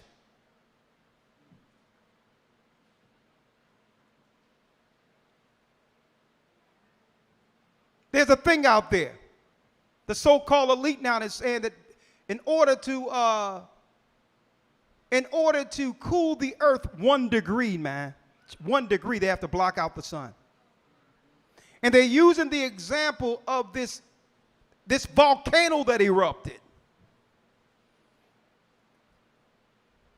And through that volcano, many crops were destroyed. Hundreds of thousands of people died. And at the end of it, what? There was a famine. And then when everything calmed down, the next day, the earth was 1 degree lower. So they're saying, yeah, we have to do this about global warming and cool the earth. Hold up, 1 degree? Not telling people the cost of it was hundreds of thousands of people dying, a famine and all that. And they're talking about doing it again. Using that natural disaster, and they want to replicate that through having smoke all over the place in certain areas, using planes to block out the sun, knowing it's going to mean what? More sicknesses, famine, and all of that. And now we're going into it and showing that people are going to be saying, well, who got food? Grown men are going to knock on doors and ask brothers, hey, can I come in? I know you've been preparing food. I'm willing to work for you. That's the Bible. And you know, normally, we're not turning no one away, but we have to prefer those amongst the body first. Okay? We have to, and guess what? We're preparing, not just here, all over the earth. And when it's time to leave, we'll have food. We'll have food. Read. Verse number 7. In that day shall he swear, saying, I will not be an healer, for in my house is neither bread nor clothing. Make me not a ruler of the people. For Jerusalem is ruined, and Judah is fallen, because of their tongue, and their doings are against the Lord, to provoke the eyes of his glory. Come on. The show of their countenance doeth witness against them, and they declare their sin as Sodom. And they declare their sin as what? They declare their sin as Sodom. We have taken on as a people the sin of Sodom. Look at Atlanta. Atlanta have become Sodom and Gomorrah. You would think that if any state or any particular city is named the black capital of anything, that it would have some level of class attached to it. You would expect us to come together and build Black Wall Street, right? There's a reason why they're celebrating Atlanta. It's the example of sin and Sodom that they would like attached to our people.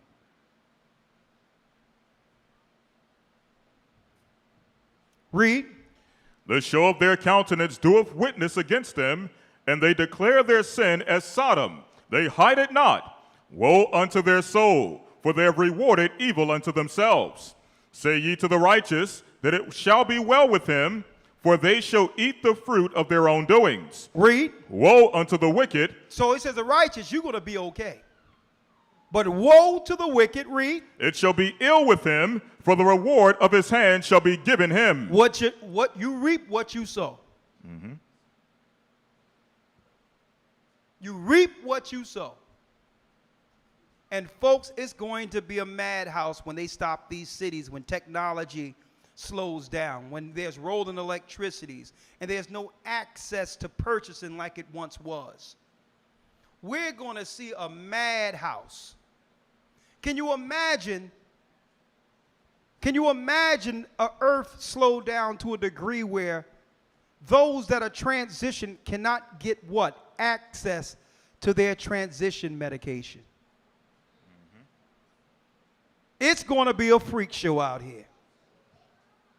You're going to have a full woman with a beard stuck like that in between. It's going to be some weird, it's going to be a circus. You're going to have a full man who transitioned to a woman, and now he don't have no hormone suppressors. Now this guy got gray and all that in his beard with breasts and a BBL walking around here.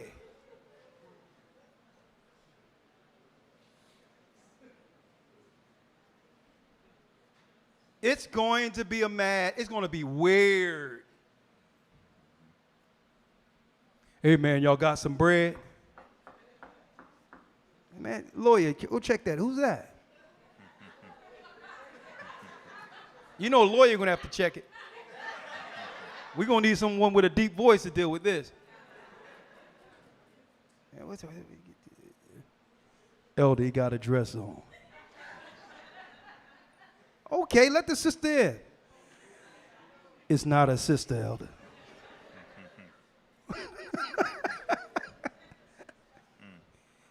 And he got a beard like Nate from IUIC.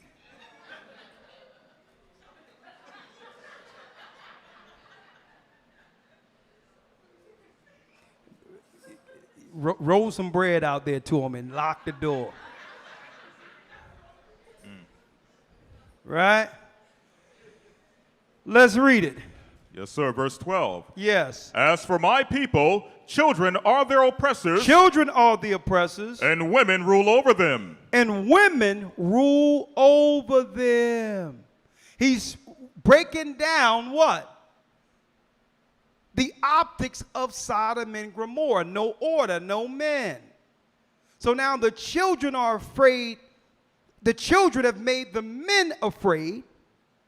These ultra-sensitive men that are being raised today. Where at any moment, instead of dealing with conflict resolution with a calm head like a man should, they use a gun or a weapon not being able to harbor their emotions. They weren't taught to do so. So now, what? Children have become the oppressors. They're running the cities now. And women rule over the men. See? God is saying, listen, this thing is a pot that's about to blow. Men and women are different. And I know we love our children, but I'm going to tell you, there's no way on earth, long term, that this thing can turn out right. Sisters, all due respect, how beautiful and strong you are, women and men are different. Only a man knows how to raise a man. Doesn't matter how much you love the boy.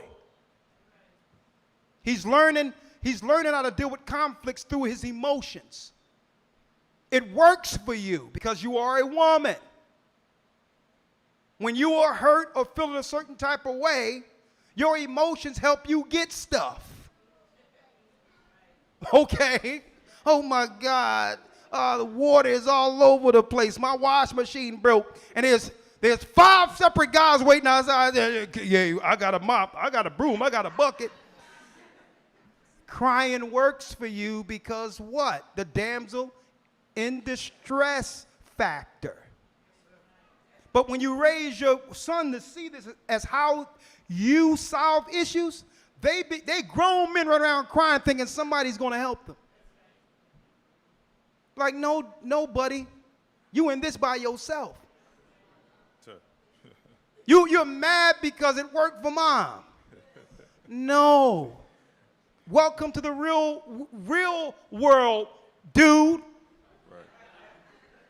Men don't get things through their emotions. Mm-hmm. They get things through the sweat of their brows and work and show forth their work. That's how a man gets things. And then women are looking at, like, oh my God, mama's boy, what's going on? Oh my goodness. Because what? He learned this, so when he get in a relationship, he think he can cry to his woman to get his way.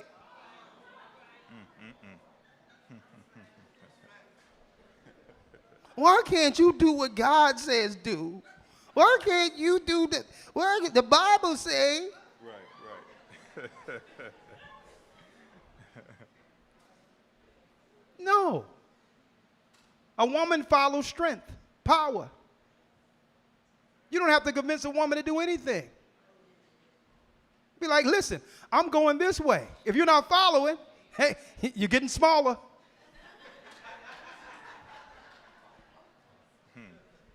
You're not sitting there trying to negotiate. Why can't you be what God wants you to be? Nah, they learn to cry to get their way being raised through women.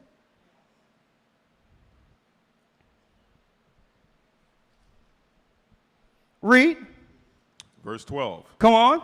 As for my people, children are their oppressors, and women rule over them. Come on. O my people, they which lead thee cause thee to err, and destroy the way of thy paths. Come on. The Lord standeth up to plead, and standeth to judge the people. Come on. The Lord will enter into judgment with the ancients of his people, and the princes thereof.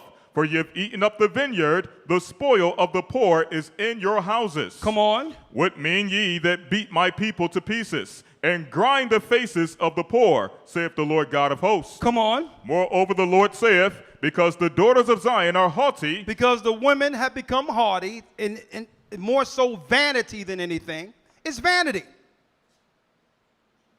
Right? You got power, you got access. No one can tell you anything because the politics have been aimed towards freedom. Right? Read. And walk so with stretch. So it says proud. Now there's no men that bring temperance or order. Women have been free to be whoever they would like to be. And no man can tell her to do anything because why? She's able to operate with her own provisions and take care of herself without a man. So that's a tough deal to be in. Because it works now, but what happens when men are few? When very few men are left? what happens when retail closes and the government job closes. The highest percentage of our women when it comes to what? Earning is in those two fields, government or retail. So it's all good now, and that's good. We're earning. But understand, if COVID or the shutdown showed us anything, the game changes when what? When the world stops. When the world stops. When now you have to eventually you have to deal with that man or woman in the mirror. When there is no distractions. When there is no job to punch in and go to.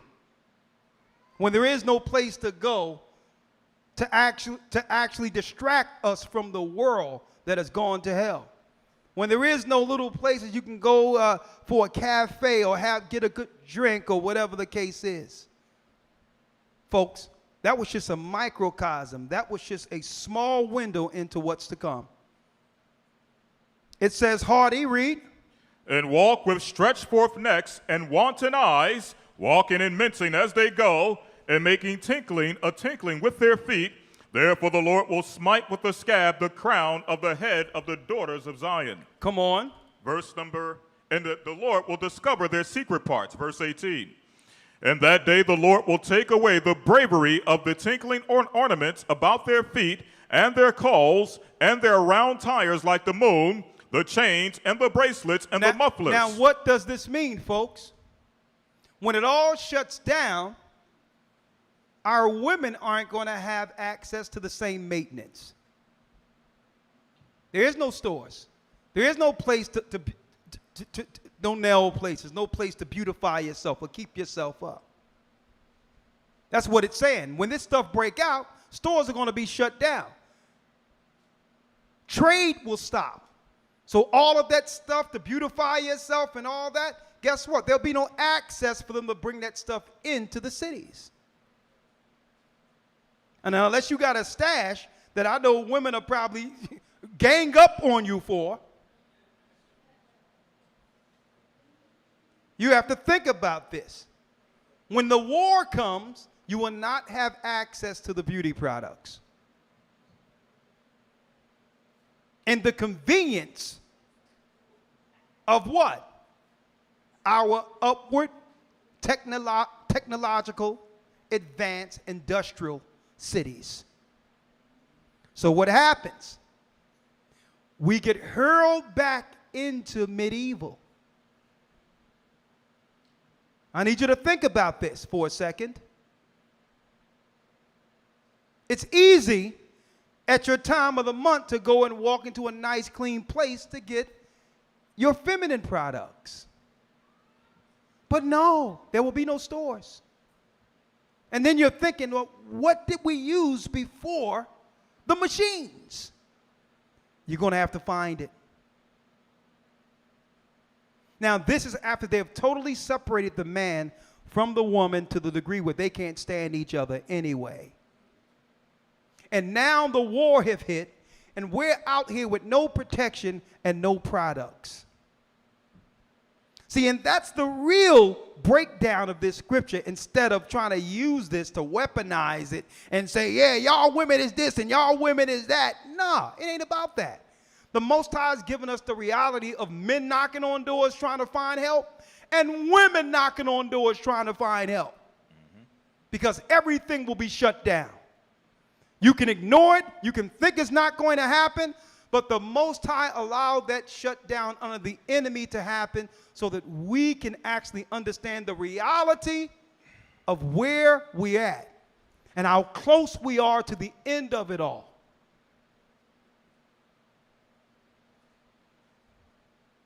I'm going to tell you, folks. Read. Verse 20. The bonnets and the ornaments of the leg. The what? And the ornaments of the leg. The bonnets. Now, you know they're talking about our sister's hair.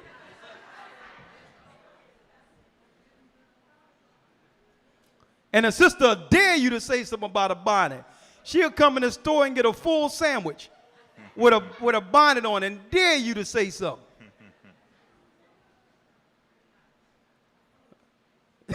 tell me it's like the Most High put a window into 2020, 2023, and Isaiah just started writing down what he was seeing.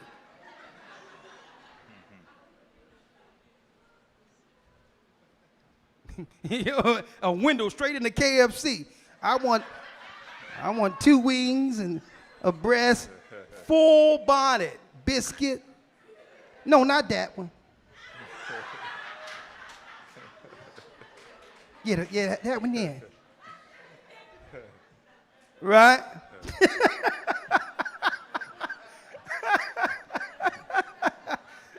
Sister, hey, they serious about what piece of chicken got to go down. Like, the chicken is chicken. No.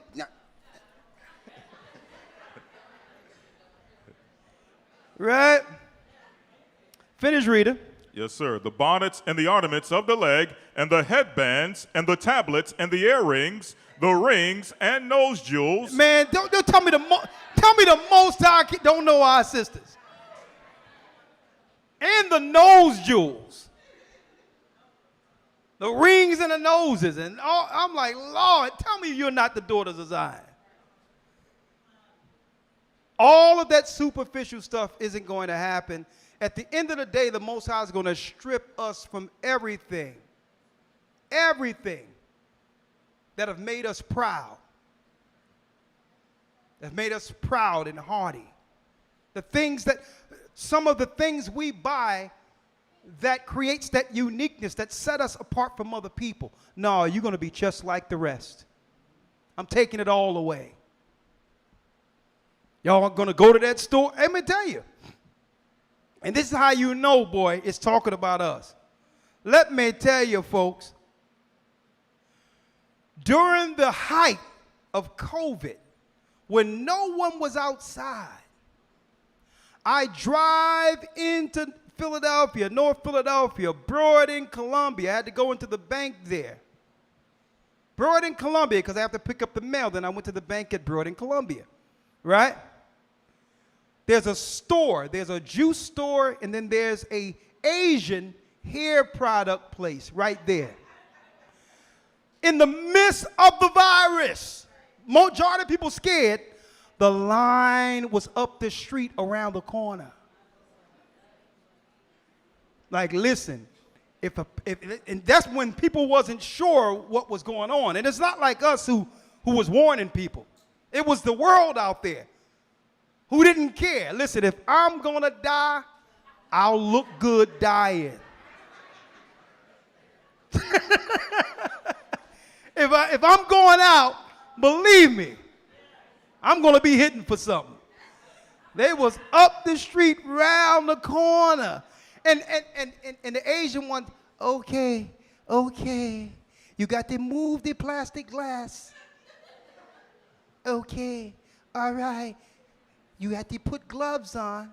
They had to put gloves on. There was a plastic glass. They had to move, and then a certain number of people could come into the shop. There was a quota on how many people can come in. Okay, shop too long. Then they had to move it out. You go out, and another 5 people come walking in there, and they grab what they had. And I'm sitting there, I got out the bank, got in my car, and I just stared at this.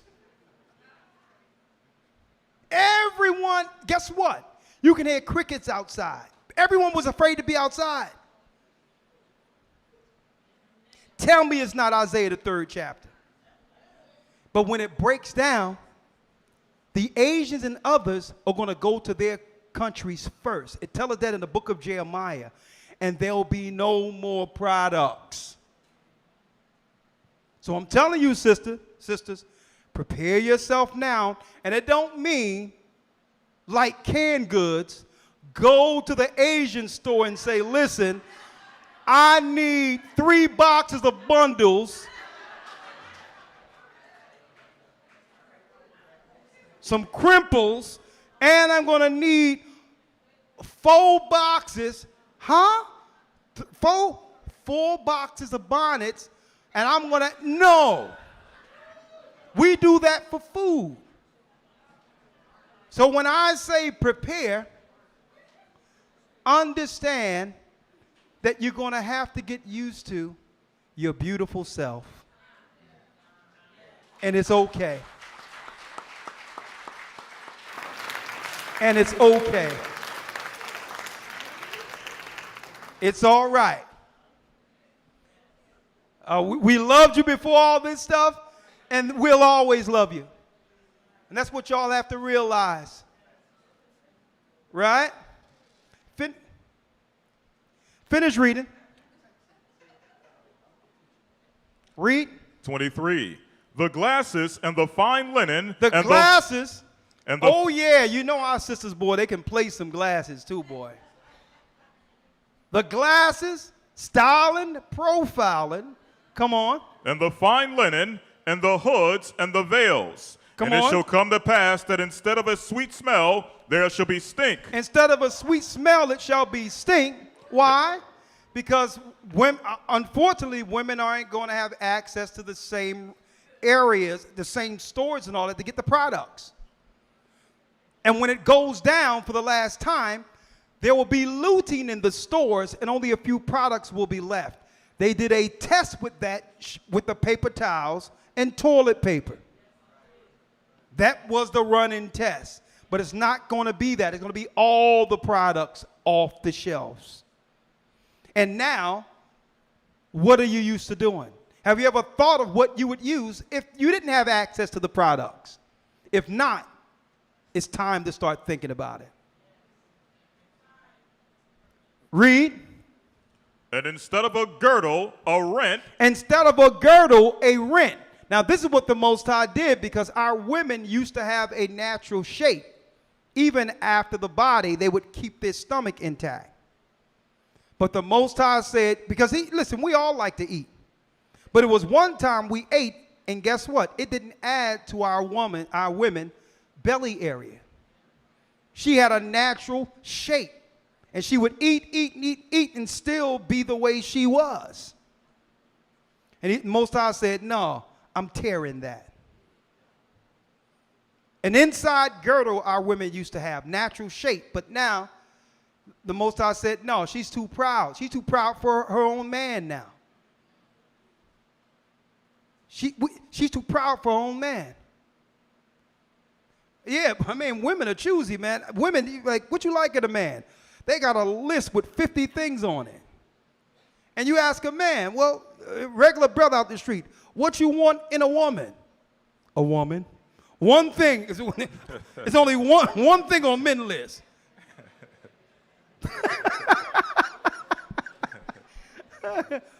A woman. And you know, she got to be able to breathe. We need that. That's two.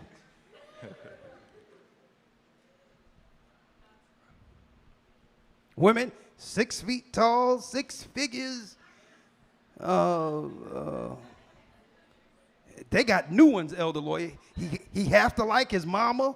That's on the list too. God-fearing man. I'm like, your list is done. No, I getting this started. He have to go to the gym at least 2 days a week. And you ask regular old Jake, what you looking for in a woman? I just want a woman. Right? Come on. It says here in the middle of verse 24. Yeah. Instead of a well-set hair, baldness. Instead of a wet set hair, baldness. Now, what it's talking about in general is that women aren't going to have access to the same products. And that's why women need to really start taking care of their hair and what's under their hair. Letting the sun, herbs, and all these other things just grow your natural hair. You'll still be loved. Okay, if it's not all together and there's issues there, there's ways to fix that. But soon, you're going to have to love what's under your scarf. The Bible tells you that a woman's hair is her covering, it's her beauty, and it means so much. It means so much. So we need you sisters to start really, don't care about the beauty standards and all this whole other stuff. We're dealing with God standards now. Well, this is the beauty standards, and we've been psychologically stared into actually doing this to be accepted. Well, that's the world. God accepts you, and any man that can't accept you the way you are, he's not the man for you anyway. There's someone who's going to love you. Right? Finish reading. And instead of a stomacher, a girding of sackcloth. Come on. And burning instead of beauty. Come on. Thy men shall fall by the sword, and thy mighty... And it says burning instead of beauty. It's not that the woman is ugly or whatever the case is. It's because now she must live without the mask, without the makeup and all that. And it's going to be an entirely different what? Person. We have some people out here, not all, that can't go outside or can't even look at themselves at all without putting it on to feel good about themselves. It's time for us to break that. Why? You're not going to have access to products. It's coming. It's coming. Now, listen, I feel an individual, you do what makes you happy. I don't have nothing to do with that. But this is what God said is going to go down. You'd rather get in front of it than to be the one who didn't prepare yourself for that time. Right? Come on. 25. Thy men shall fall by the sword, and thy mighty men in the war. And the mighty men in the what? In the war. And the mighty men in the war. All the men that you think will be here to protect you, will be dead. The mighty men in the war. Why? Because we have allowed the political construct to go to war against men for decades. The only thing left is for them to kill the men. They've already been demonized. The political status we once had was lost. The financial component for upward mobility were taken away and given to white women and our women. And then when the opportunity came to actually say, you know what, let's get jobs, they opened up the borders to make sure men wouldn't have jobs. And now, the only thing left is the war. And because money is a defense and our brothers don't have it, that's right, folks. I'm going to tell you. Now, they'll give up, our brothers will give a valiant fight. You seen what happened in Alabama. So there will be valiant fights out there, some victories, but at the end of it, we don't have more in our arsenal than they do. That's right. And at this point is when the reality of who we are and how much we needed each other is going to come into view. That's right. How we've taken some of our men in particular, for granted. They're not here to protect us. There is no family courts. There is no alimony. There is nothing. It's only us waiting to be ravished and destroyed by the enemy. They tricked both of us. And see, here's the reality of the Bible no one wants to go into anymore. And why? The reason why they don't want to go into it, folks, is because it resonates. If you read it, then by default, you must do something after reading it. So they would rather close the book and claim that there's no value to it. But this book is the only explanation for where we are right now and what to do against what's coming. They've been aiming towards killing the man, us, for a long time. They're going to do it, the majority of them. And I'm not talking about us. I'm talking about sisters, your brothers, your sons, your nephews. We had it all wrong.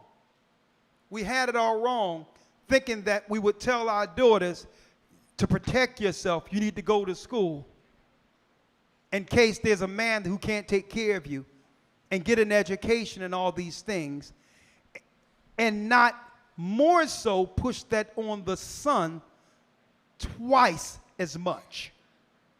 I'm not saying that it's wrong to tell your daughter to go to school, but to tell your daughter to go to school and don't encourage your son to be greater than your daughter was a mistake. That was a mistake. your family name, your son, your boys are the image of God. And it has nothing to do with man against woman. We did it wrong. We put more time and care on pushing our women to be great with financial upward mobility and allow our young men to lie waste. I'm going to tell you. And believe it or not, and it wasn't intentional. What you did wasn't on purpose. It was the way the world aimed things politically to do it. Okay, so there's no blame here. We're saying that they did a shift to stop us from ever having enough financial fortitude to protect you. There's a lot of good men with upward mobility and finances, but it's not enough to protect all of us. And the men, according to God, is going to fall in the war. Read it. Yes, sir. Verse number 26. And her gates shall lament and mourn, and she shall be desolate, and shall sit upon the ground. 4 and 1. Chapter 4, verse 1. And in that day 7 women shall take hold of one man, saying... Now we understand why there's what?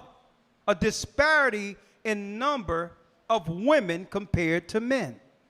The men are dead. Mm-hmm. The men are few. Right. And the women are operating out there with no protection at all. Mm-hmm. That's in that day. Exactly. That's in that day. And the last thing that man is thinking about is, oh, let me open up my doors so that I can have a harem. I don't know what some of these simpletons are teaching out here. That scripture have nothing to do with this. A man will be hesitant to open the door. Why? Because he don't know if she's setting them up. He don't know if she's coming with some people to take what he have stored. It's going to be the book of Eli out here. Mm-hmm. So this have nothing to do with, oh yeah, God said I can have 30 women. 7, Isaiah 4 and 1 says 7 women. Simple, simple, simpleton. And the guys that are teaching this, they don't even have 2 nickels to rub together. 7 women, you want 7 women. Where do you live? Where do you live? You can't even take care of yourself. Talking about you want all these women.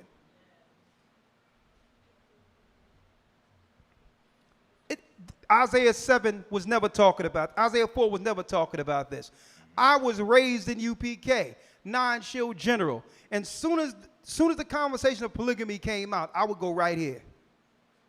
What are you talking about? We can have as many women as you want. And at that time I'm teaching this as if I'm standing on top of the world. And what did I do?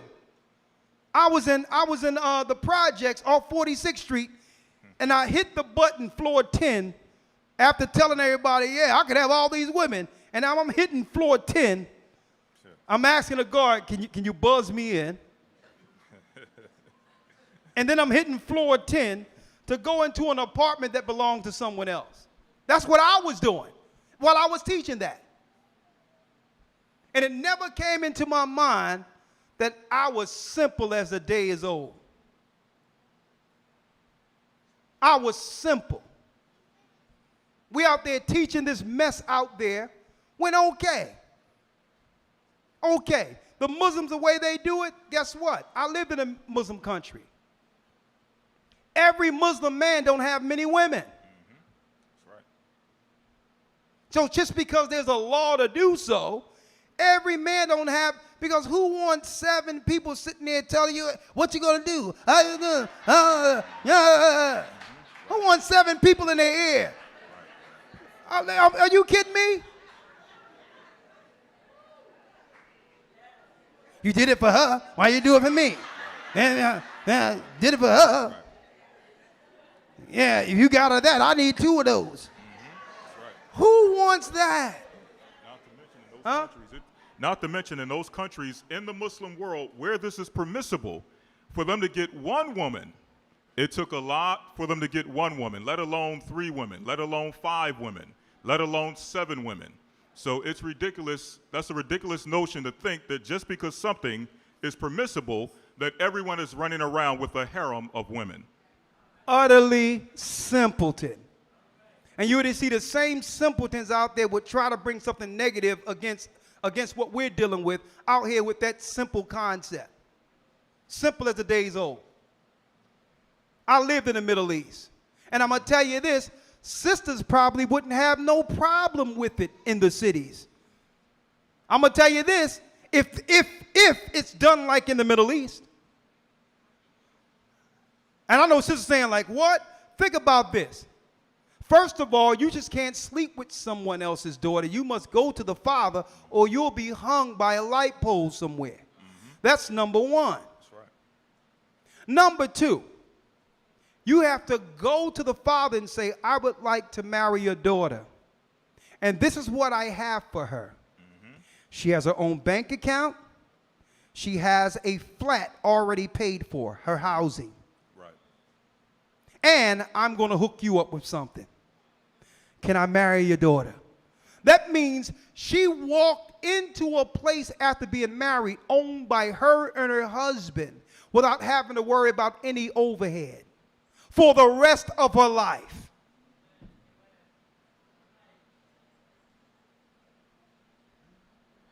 Now I need y'all to check that out.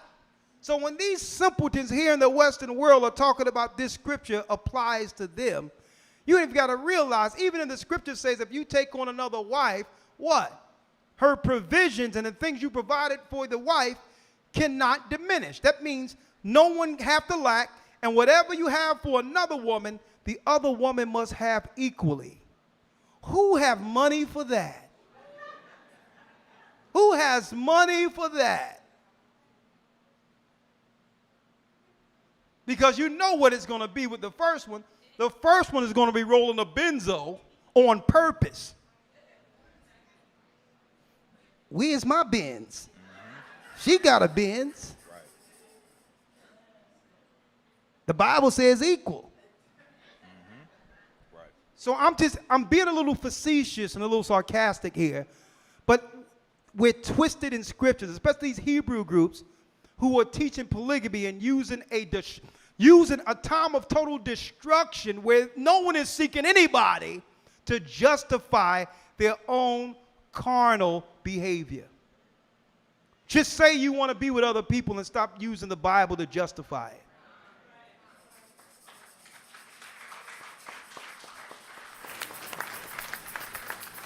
In that day, 7 women shall take hold of one man. Why? Because the men are dead, folks. The men are dead. And I'm going to tell you, politically, they've set it up this way. Seems like the only time they celebrate and move something forward politically is after celebrating the death of a black man, because that's what they're doing. Oh, my God, no justice, no peace. Oh, the New York 5. Oh, they got locked up unjustly. Black men getting killed. Yeah, but then after they go through all the politics, by rallying us up, all the money go to who? Mm-hmm. The white women who are liberals over the programs that are taking in the money, including, that's right, the white lesbian who was married to the leader of Black Lives Matter. So at the end of it, this world gets incentivized for the death of your sons. It goes right back to the people who have enslaved us. You better look at your sons, I'm telling you. Your daughters are great, but it's the son who carries the name. And if the Most High bless you, sisters, with a son, he gave you your protectors. And if we don't protect them by not allowing the world to throw shade and negative on them, it won't be too long before they're killing our boys. So be careful when you're out there saying, based on your own relationship issues, that you can't stand men. And willing to air that publicly and say that all men are this and all men are that because you had a bad experience. Because the world isn't hearing your experience. The world is going to think when they run into your son, it's your son they're talking about, that you were talking about, who's nothing, who's trash. And that automatically gives what? It gives the government and others a political high ground to go against and kill off the sons of Judah. Last verse, and we'll end it here. Yes, sir. 4:1. 4:1. And in that day 7 women shall take hold of one man, saying, we will eat our own bread and wear our own apparel. Only let us be called by thy name to take away our reproach. Only let us be called by thy name to take away thy reproach. Now, people say, oh, they're talking about marriage. Yeah, name must be marriage. No. The seal is on the elect. And when you go into a man's house, you're under his name if he's protecting you or providing for you. It doesn't mean you're sleeping with her. Now, will there be instances where someone finds a wife like that? Maybe. That's included in that. But it's not talking about polygamy. It's talking about women escaping the destruction outside. Like who? Like Moses' family did when he struck the door during the time of the Passover. The death angel came past Moses' door because they was under Moses' name. The blood was on the door, and guess what? Moses' adopted mother was in the house getting protected by him under his name. That was one of the women under his name. Was he married to her?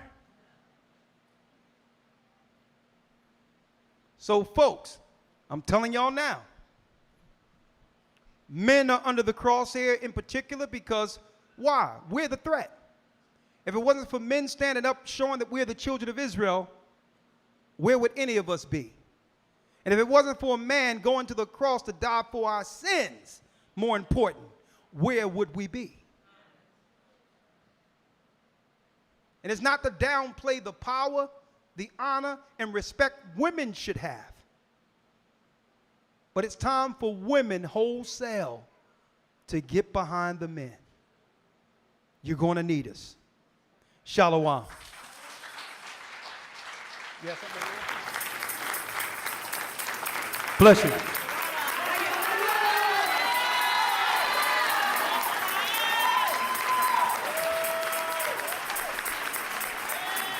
Wow.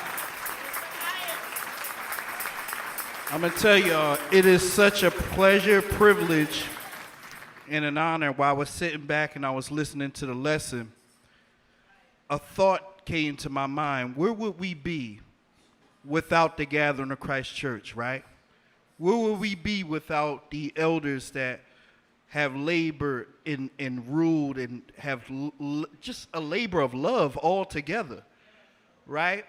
And I just want to say, it's without being said throughout the 4 corners of the earth how much this body, and I'm pretty sure all those that are in the broadcast watching, are just thankful for all the elders. So I just want to say on and highlighted that lesson, we ought to give them their flowers while they're here, standing ovation for not just Elder Ricard, Elder Lawyer, but Elder Dale, Elder Ariah, Elder Shapat, Elder Gaja, all the forerunners that it's a blessing, right?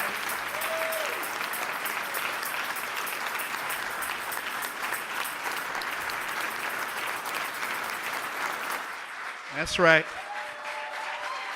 Y'all put those roses and fire emojis in them chats. That's right. Yes, sir. Now I can understand what the prophets of old were saying. I was in the spirit on the Lord's day, right? But all praise be to the Most High. Hey, brothers and sisters, if you're not in that academy, get in that academy. Couples discussion, marriage discussion this week. It's going to be profound, right? At this time, we're going to segue. We're going to take our weekly collection, right? So, brothers get the buckets and everything. And because we added this rig in the middle, we're going to come to you. So we're going to put some music on, But all praise be to the Most High for that lesson once again. All praises. I'm going to put some music on for the offering so we can take this offering, and then we'll be dismissed by prayer and dismissal. We'll take the announcements throughout the week.